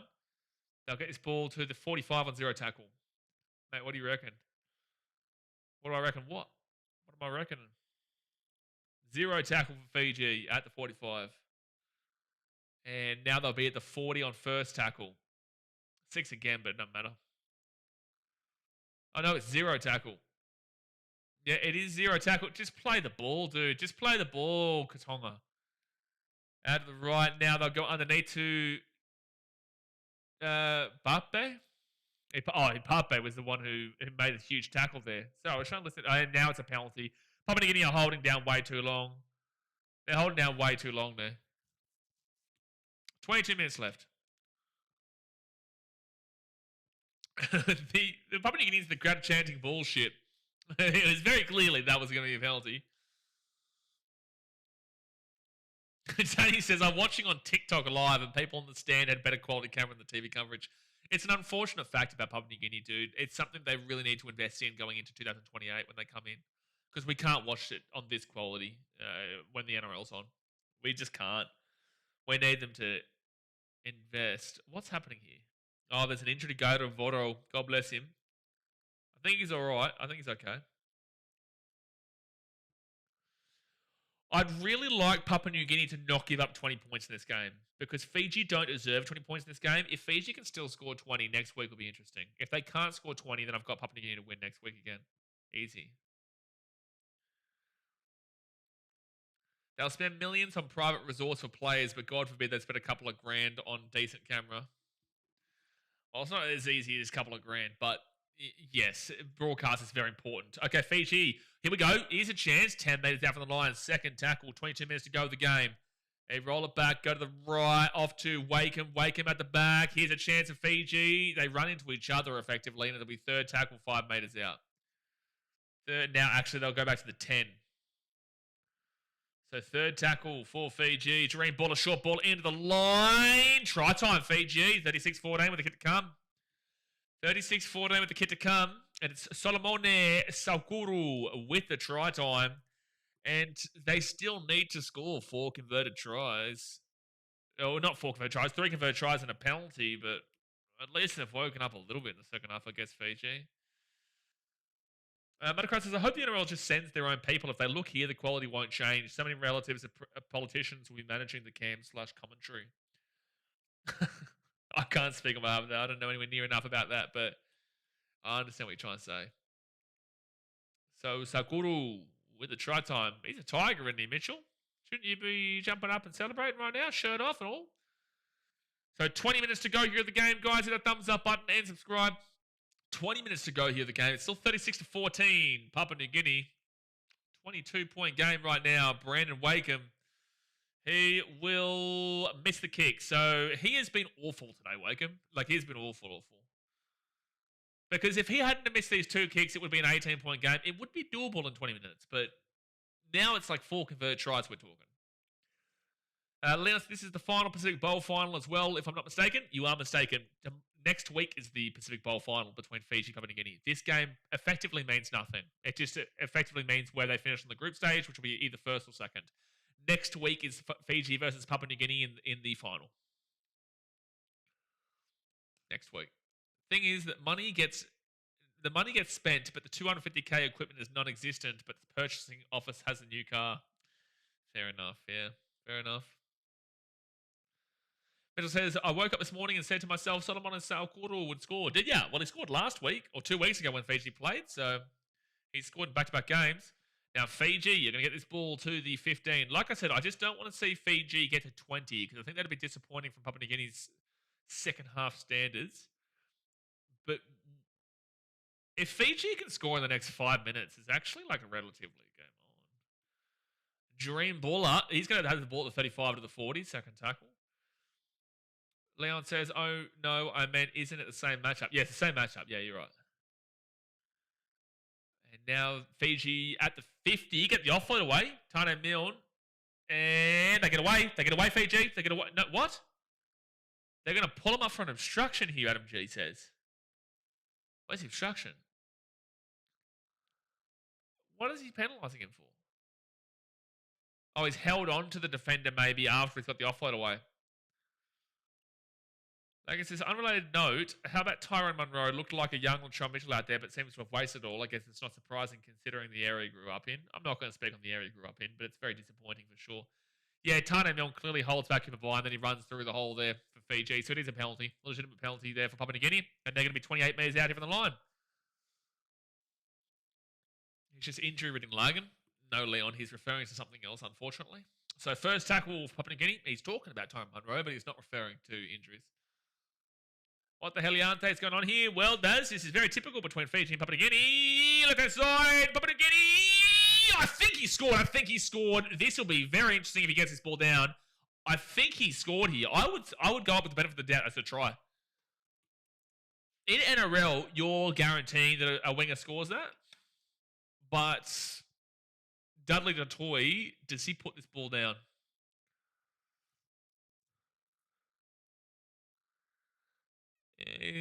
Does he put this ball down in the sideline? Dudley Datoy. It will be a 7 tackle set Fiji if he doesn't put it down or he goes out. They come across. Here we go. Yes! That's a good try from Dudley Datoy. Well done, Tees. No final next week against the bottom of the Tier 1 team. Wrong.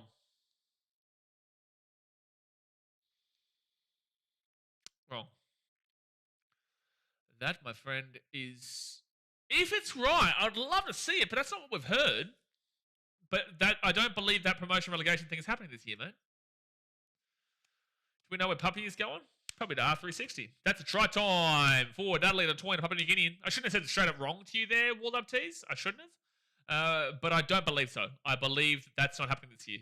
And next week is Fiji, Papua New Guinea in the final. And then next week is Samoa versus whoever wins tomorrow if Tonga can win by 18 or more. But they haven't promoted anything of that nature. Last year they promoted a lot. This year they haven't promoted anything of that nature to suggest that we're going to get a promotion relegation game. I'd prefer to see that though. I'd prefer to see that, but I don't think so. So if you're right, I hope you're right. Monocrat says Bye is a great watch. Hope he gets more starts for the Titans. I think he will start for the Titans next year. I think he'll be our 13. I think starting props will be Tino and probably Jimmy. I'd prefer Mo off the bench. My starting forwards would be Tino, Sam Verrills, Jimmy Jolliffe, Bo Firma. It's probably going to be Cleese in the back row and then 13 can buy. It's a massive rebuilding year next year for the Titans, though. Like, don't expect much. So can Puppy come back from R360 and screws itself after a year? He never broke a contract to go to the R360. I don't know. That's interesting. That'd be interesting. Papua New Guinea from the sideline. He will. Reece Martin get the kick. Yes, sir. 42-14 with 17 minutes to go of the game. 42-14.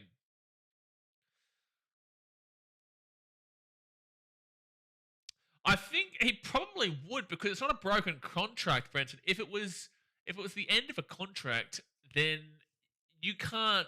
If he's not being offered another contract and he goes to a league that has a contract, well, or maybe he's saying he's taking a break from the game so that he can kind of create that separation there too. Short kickoff. Fiji will not get the ball. Papua New Guinea grab it. If Papa gets 360 money, I can see him just retiring and playing golf, doing podcasts. That is probably what he wants. Cooper Bye will be at the 40. My starting front rows would be Don, Proctor, Birdie, and Ashley Harrison. I want to time you out. Third tackle at the 50. I don't understand the R360 shit. I haven't heard jack shit about it here. R360 is rugby union. It's not rugby league. But it's like a hybrid rugby union. And that's why they're going for big star players in union and league, but mainly league. And union's taken the same stance as the NRL has, mind you. We don't realise this. A lot of what union's done in Super Rugby is that they've said, like, if you go and take a contract over there, you can go and screw yourself. Papua New Guinea at the 20. Gator Voddle. No. Taken down at the 8. Good run, though, from Voddle. Great run. Effectively, it's a rival league. Like, if you know golf, there was a separate golf league set up. I don't know golf as well as other people know golf, so I'll say that I don't think the other league picked up enough steam, but I believe that's what happened. For people who know golf, is that what happened? That they created another league and it just didn't really work out? Money is all you need to know, Sean. That is also a valid fact. Second tackle here for Fiji. They'll go out to the left at the 15, then they pass that ball to Turuva, and Turuva will be taken out at the 25, third tackle. Yeah, basically no taxes. You can choose which country. Oh, this is pathetic from Fiji. You can choose which country that you are based in, so you don't have to pay taxes. Like, effectively, you can put yourself as a base in Dubai, where I don't believe there's taxes or whatever. And you only have a limited amount of games to play. They're going to pay you a ridiculous amount of money because I think it's invested in by the Saudis, if I'm not mistaken. Is that true? Is it the Saudis who have invested in that R360? Because Saudis are very wealthy. Or is it like Abu Dhabi? Who's the major investors behind R360? I feel like it's Saudis. I'm going to Google it. Yeah, similar to PGA and Live Golf. That's the one. So Papua New Guinea will get the ball here at the 20. Who is investing in R360? Yeah, mix of private investors from the United States and the UK.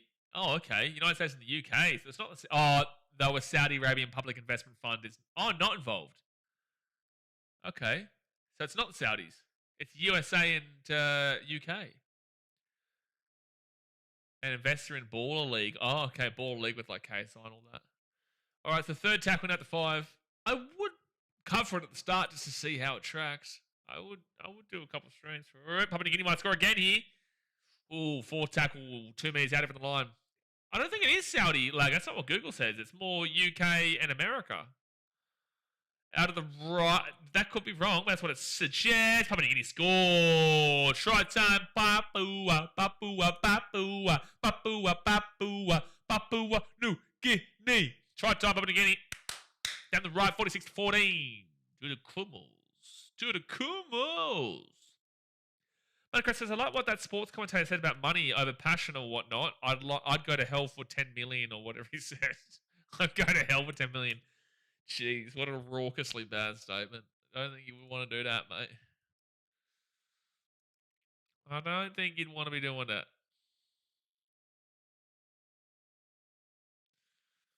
So 46-14. Oh, the try scorer just then for Papua New Guinea was Robert Matthias. Michael Chama said Saudi. Well, I don't know. I just read what Google said. I thought it was Saudi. I know Saudi is investing behind pretty much everything at the moment in sports. And it's a smart idea, but you're not going to get a great deal of the West caring too heavily about Saudi-operated organizations. But I guess it is the very beginning.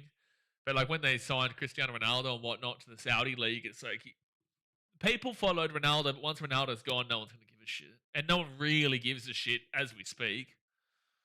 Robert Matthias' first Pacific Championship try. Well, there you go. You trade a Blaze. You trade a Blaze. Abdo wouldn't be happy with you. Wow. NRL do a lot for me, mate. Yeah, no, the NRL do a lot for me, so I'm scared. So conversion coming up here from Papua New Guinea. If the Saudis are running it, expect betting corruption. Mate, what sport doesn't have betting corruption nowadays? We're having one of the biggest blow-ups in NBA history right now, where we're seeing proof of NBA, like point shaving and all that kind of shit over the years. It's really bad stuff. And there are plays like recently, like James Harden, his line was 20.5 points to score, and he hit 20 in the first half. And then the second half, he made like 3 shots. Oh, sorry, he took like 3 shots, didn't make a single one of them, didn't get a single free throw, and ended on 20. You're like, well, that's weird. That's weird. And especially with all the news about what's happening with the illegal gambling rings and whatnot in the NBA that have where players have said they're not going to score as many points, they're going to score as many points, all this kind of stuff. It's basically, we've seen over recent years certain industries having their moment to shine in a negative light. We saw Hollywood get done over. We've also seen the music industry get done over. Now it's like it's sports' turn to get done over, because you are seeing a lot of sporting corruption coming to the surface. And NBA is kind of like the Kickstarter. We saw with Shohei Ohtani that got kind of swept under the carpet the other year with his gambling stuff.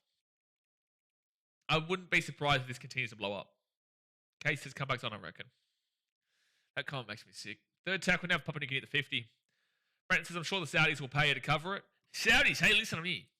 Me. If you want to fly me out there, I'm all over it, son. I'm all over it. So Flanders has shat on R360, but is doing something similar to open the 2027 season. Also has shat on the AFL for years for stealing Magic Gather Round. Oh, Papua New Guinea nearly broke through for a try, but it'll be a knock on. Knock on. Knock on from Le Papua New Guinea. Wasn't there that one recent NBA betting scandal with the Miami player? Thank you, lagging. Literally what we're referring to. We're literally referring to it. Terry Rozier is the person you're thinking of. And biggest thing about that is the NBA knew about it. They knew about it, effectively suspended him internally for the rest of the year. And you know why this is such a huge thing as well? It's because it proves that Michael Jordan in 1994, 1995 did not take a break, and he was actually silently suspended for 2 years because they did it with Terry Rozier, allowed him to be traded, allowed him to come back into the league. And it's like, and it was once the bookie agencies picked it up of a Rozier. Everyone was betting the unders in a game that meant nothing, and he hit the unders. He was so bad in that game. We saw the highlights, and so many people won money on the unders. And the NBA knew about it. He then didn't play a game for the rest of the year, and then was allowed to play again, but then was traded, and Miami traded. Anyway, it was all messed up. But if they were willing to do that for Terry Rozier, then I guarantee you they did that for Michael Jordan back in 95, 96. 94, 95, whatever. So fourth tackle now for Fiji at 42. And this is what I'm saying. The roll-on will continue. It will continue to roll on. And we'll find it out here. And then the NBA will get pissed off and they'll be like, well, yeah, guess what? They're doing it too over there. And it'll just blow up. Fit tackle. Walt Up Tees says, 1 second, Fiji, the ball's bouncing. Fiji get the ball at the 20. They hit that ball over the corner. Where's the ball going to bounce? Papua New Guinea will get the ball. Good work. And they're going to bring it out here to the 15. Walt Up Tees says, last year's finals was Tonga versus Kangaroos and Kiwis versus Papua New Guinea, remember. I'm very well aware of what happened last year. Very well aware. But unfortunately, I don't believe that's what it is this year. Because the year before that wasn't promotion relegation. Again, there's been no promotion for the promotion relegation game. There's been no chatter about it. There's been no discussion. You've got to remember as well, next year is a Rugby League World Cup. So penalty Fiji here. 10 minutes to go of the game, guys. Hit that thumbs up button. Subscribe. Don't forget we'll be live for Australia versus England later on. You've got to remember, next year is the Rugby League World Cup. So there is no Pacific Championships next year. And then in 2027, you're going to see Australia come back. Samoa, Tonga, and New Zealand have to fight for that Pacific Cup. So then I'm assuming New Zealand will go to England for their couple of games series. And Australia will play Samoa and Tonga in the cup. And then maybe we might see promotion relegation in 2027. But it wouldn't make sense for them to do it now because we're going to see Australia come back in 2027. And then we're going to have to see one of New Zealand, Samoa, Tonga not playing in it. Second tackle for Fiji, 3 minutes out. There's been no promotion for a promotion relegation game this year. Irene says, let's go Papua New Guinea. Nice game, boys. Nice game. Still a lot of improvement for next week defensively, but attacking-wise, 48 points. Fiji have given them a real helping hand though throughout this game. Real helping hand. Third tackle for Fiji, 10 minutes out. 10 metres away. Right-hand side. Semi Valamay. Fourth tackle, good defense for Papua New Guinea. 2 metres out here from the line. 2 metres out. They roll it back out to Wakeham. Then Caleb Navale. And Navale will beat the 8. No, Papua New Guinea, I just want to see you do it again next week, eh? That's all I want to see. Fiji, quick hands. Get the ball over the sideline. Touch judge is not playing for your team today, Fiji. You cannot throw the ball over the sideline and expect to try. No. Kate says, why are Samoan fans so disrespectful? It actually baffles me. Why do you say that? Why do you say Samoan fans are disrespectful? There's a challenge here. Or they're going to try and challenge Papua New Guinea touches. I doubt it. Motocross says, gambling is in everything. I saw my niece watching TikToks with betting sponsors. It was some AI sloppers reels, but had DraftKings at the bottom. She's 8. Yeah. I've had offers to be sponsored by gambling. Haven't done it. Like, at the end of the day, it is your choice if you gamble. And if I promoted it, it is your choice. It is not my responsibility. But I also morally don't like to do it. So, like, if I chose to do it, it would be because I know it's not my responsibility what other people do. But I don't do it because I don't even want to have that around. He might touch it, actually. Yeah, it is actually going to be a 6 again here for Fiji. It's a successful challenge. Casey says, main problem I have with the NBA betting scandal is how much it sucks to fans of said teams with players who sit out on purpose or play terrible on purpose. Exactly. Or Miami Heat, who received a player in a trade that was already privately suspended for gambling and shaving points. Desmond says, also it stated that MJ was training for basketball during that 2 years, bit fishy. Again, Michael Jordan's the best player of all time, but there is definitely... I think this Terry Rozier situation has kind of proven what happened. Motocross says, at least you don't cater towards kids, teens, like some of that take those sponsors. Yeah, my main audience is probably between 25 and 44, analytics-wise. So it's like people who realistically should understand it. It's your responsibility. But again, I just don't really like doing it. But left-hand side, it doesn't mean that I wouldn't ever do it, but I just don't like it. I really don't like it. Fiji now at the 5. Third tackle. I don't think I would ever do it. 3 metres away. At the 15. And now Caleb Navale is going to be 10 metres out for tackle. I'm creating a petition to enter the Fiji Bati into the Women's Rugby League comp. Dog shit, Iron says. Wait to see what happens next week, bro. This actually might just be... Yeah, it's still last tackle. It came off the head of Labour. So fifth tackle for Fiji. 6.5 minutes to go of the game. Penioni Atunga Tuimua at the fifth tackle. 24 metres out. They put that ball up. Brennan Wakeham kicks it to the sun.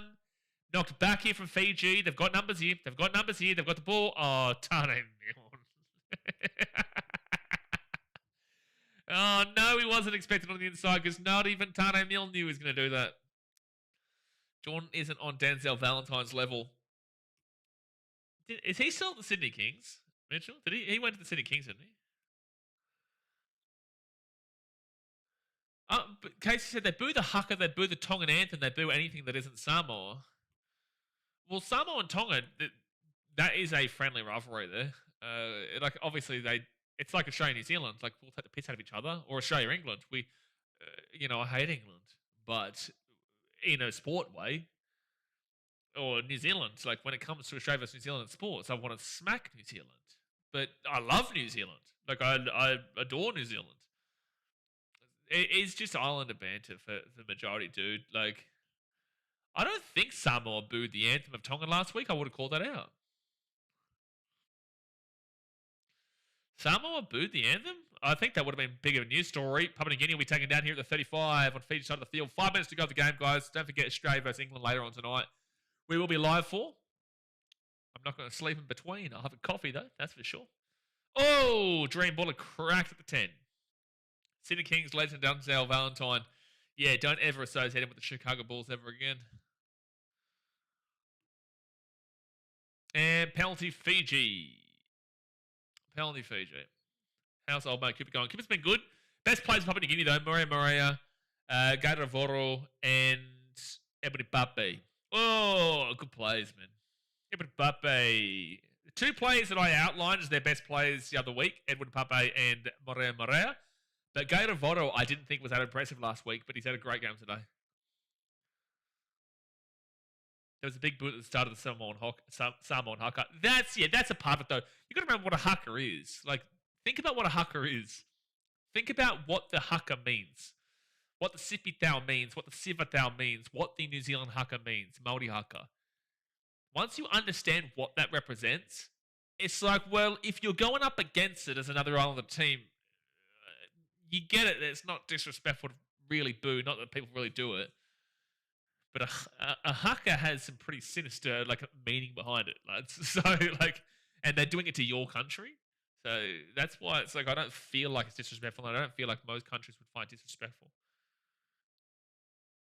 So the right-hand side, Fiji at the 10. They're going to score. They will score. Fiji make it 48-18 with a get come from the sideline. Last try wins.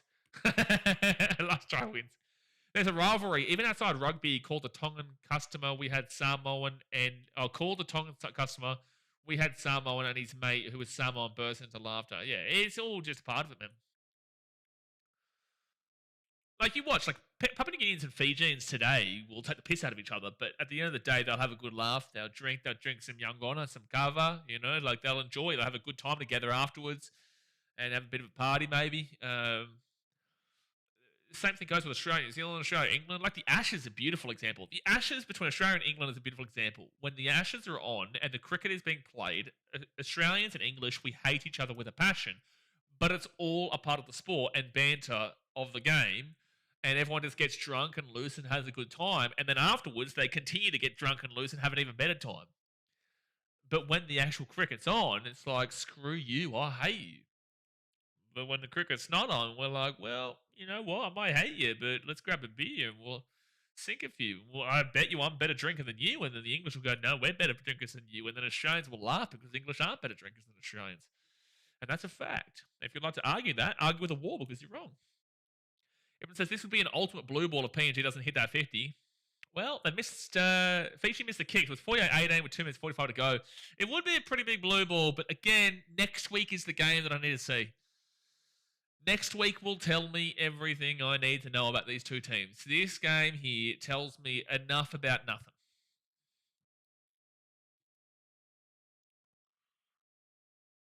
Oh, there is no final. Oh, you were right, brother. Oh, this is the final. So this means that Papua New... So old mate was right. Well, good stuff, man, because there's been no promotion for it. So there is no final. So Papua New Guinea are going to... This is the final game here. Oh, mate, you're right. What was his name? Waldub Tees. Yeah, like I said, bro, I hoped you were right, and you are right. I was wrong, and I'm glad that I'm wrong. So there is a promotion relegation because they've just said that Papua New Guinea are going to wrap up the title, and there is no final in this competition. So that means that Papua New Guinea win this, and then they play either New Zealand or Tonga next week. So if Tonga lose or don't win by 18, they play Tonga. If New Zealand lose by 18 or more, then Papua New Guinea will play New Zealand. Exactly right, Daz, mate. Great marketing NRL. Yeah, the commentary is just let us know. Jay says, does Fiji know it's a final? I don't think so. I don't think anyone knows except for the commentary just now. because and walled up tees. It was right. You know, like, there's not been a promotion for nothing. No one knew jack. We didn't know anything about anything. Please, Papua New Guinea beat Tonga would be hilarious. I'd be brilliant. It'd be brilliant. But we'll just have to wait and see if Tonga can fire it for a game tomorrow. If they can win by 18 or more, then they get into the final. I would, in an ideal world, man, in an ideal world, Tonga beat New Zealand by 18 points tomorrow. We see Samoa, Tonga in the final, and then we see New Zealand, Papua New Guinea. Now, New Zealand will beat Papua New Guinea, but it would be awesome to see the Samoa, Tonga final, and I think it'll be a closer game than what we saw last week. A bit of a biffo here. A little bit of a biffo happening. Yeah, Cook Islands also play South Africa next week at Comeback. Next week's a big week. Next week is a really big week. I wouldn't be surprised if Fiji didn't know there was no final. I don't believe anyone knew there was a final. This was the final. I don't think anyone knew anything because we've been here, we live our life through rugby league. Like, we're here for every single game. We watch every single game. We didn't hear any promotion for it last week. We didn't hear any promotion for it the week before that. Well, I've not seen anything on Instagram or social media. The first time I heard about it was from Walled Up Tees. And it's like, it's not that we didn't know that it was a possibility from what we've seen last year and whatnot, but there's just been no discussion about it. So Apel Capinius there will go on report. It's apparently Fiji at the 48. So anyway, Papua New Guinea fans, next week, oh, far out. Fiji just knocked the ball off of the... It wasn't even first tackle, lads. It was zero tackle. 14-18, Papua New Guinea. Well, here's a chance for a fitted bomber. Haley knew it was a final. Haley? Who the hell's Haley? Oh, don't start, Brenton, for the love of God. Oh, Brenton, please. Please, Brenton, why would you make us suffer like this? Brenton, don't start him off. For gosh sake, we've had him quiet for the last 20 minutes or so, and now you're going, well, you're a muppet. Motocross is a home Fiji player says they'll come back stronger next week in a post-game interview. And now it's a Papua New Guinea penalty. This is the way Fiji are going to end their year. How embarrassing. So, a minute 5 to go here of the game. You know what would be... They're going to take a shot for goal here, Papua New Guinea. Unbelievable. They're going to take a shot for goal from 50 out. That's disrespectful from Papua New Guinea. This is straight up disrespectful from Papua New Guinea. Oh, no, Fiji. They're just straight up dunking on your forehead. They are straight up dunking on your forehead here. They're up by 30 points. They're taking a 2-pointer to make it a Fitty Bomber. And I will do the Fitty Bomb dance because Fiji, you deserve to have the Fitty Bomb dance right on your forehead. Reece Martin has not missed today, mind you. He's 100% today. If he misses this kick, it's the ultimate blue ball. If he misses this kick, it is the ultimate blue ball. Ultimate shithousery, never been proud of your bubble, and this is very much shithousery.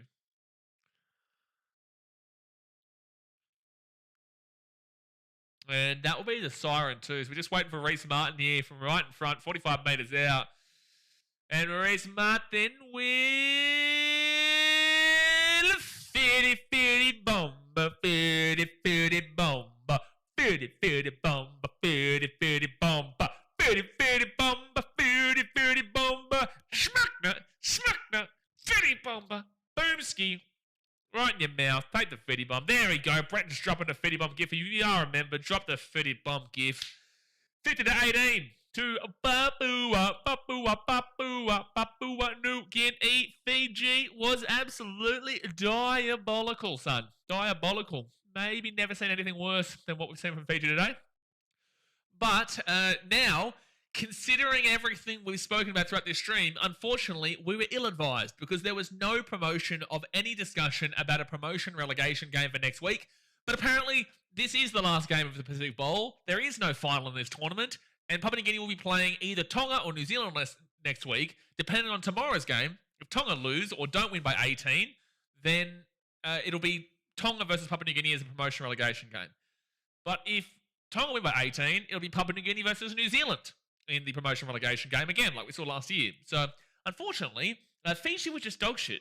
And they've got no way to overturn that and to be less dog shit going into the rest of this year. So unfortunately for Fijians, we're going to have to see you later because you're not going to be playing next week. But Papua New Guinea, you will be playing next week, and you've won another Pacific Bowl. Sorry.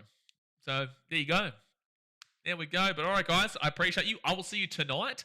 Later on tonight for the Australia versus England game. And then also don't forget tomorrow we've got Kiwis versus Tonga in a massive game to see who you play next week, Papua New Guinea. But Australia versus England will be on tonight at 2:30 a.m. my time. I'll be live an hour beforehand at 1:30 a.m.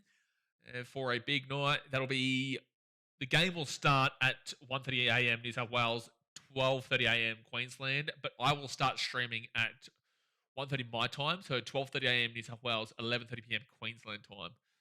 Which I think is Papua New Guinea time. So there you go, guys. I'm going to chill out for a bit and maybe go grab something to eat before we do get a game tonight. But all right, guys, hit that thumbs up button.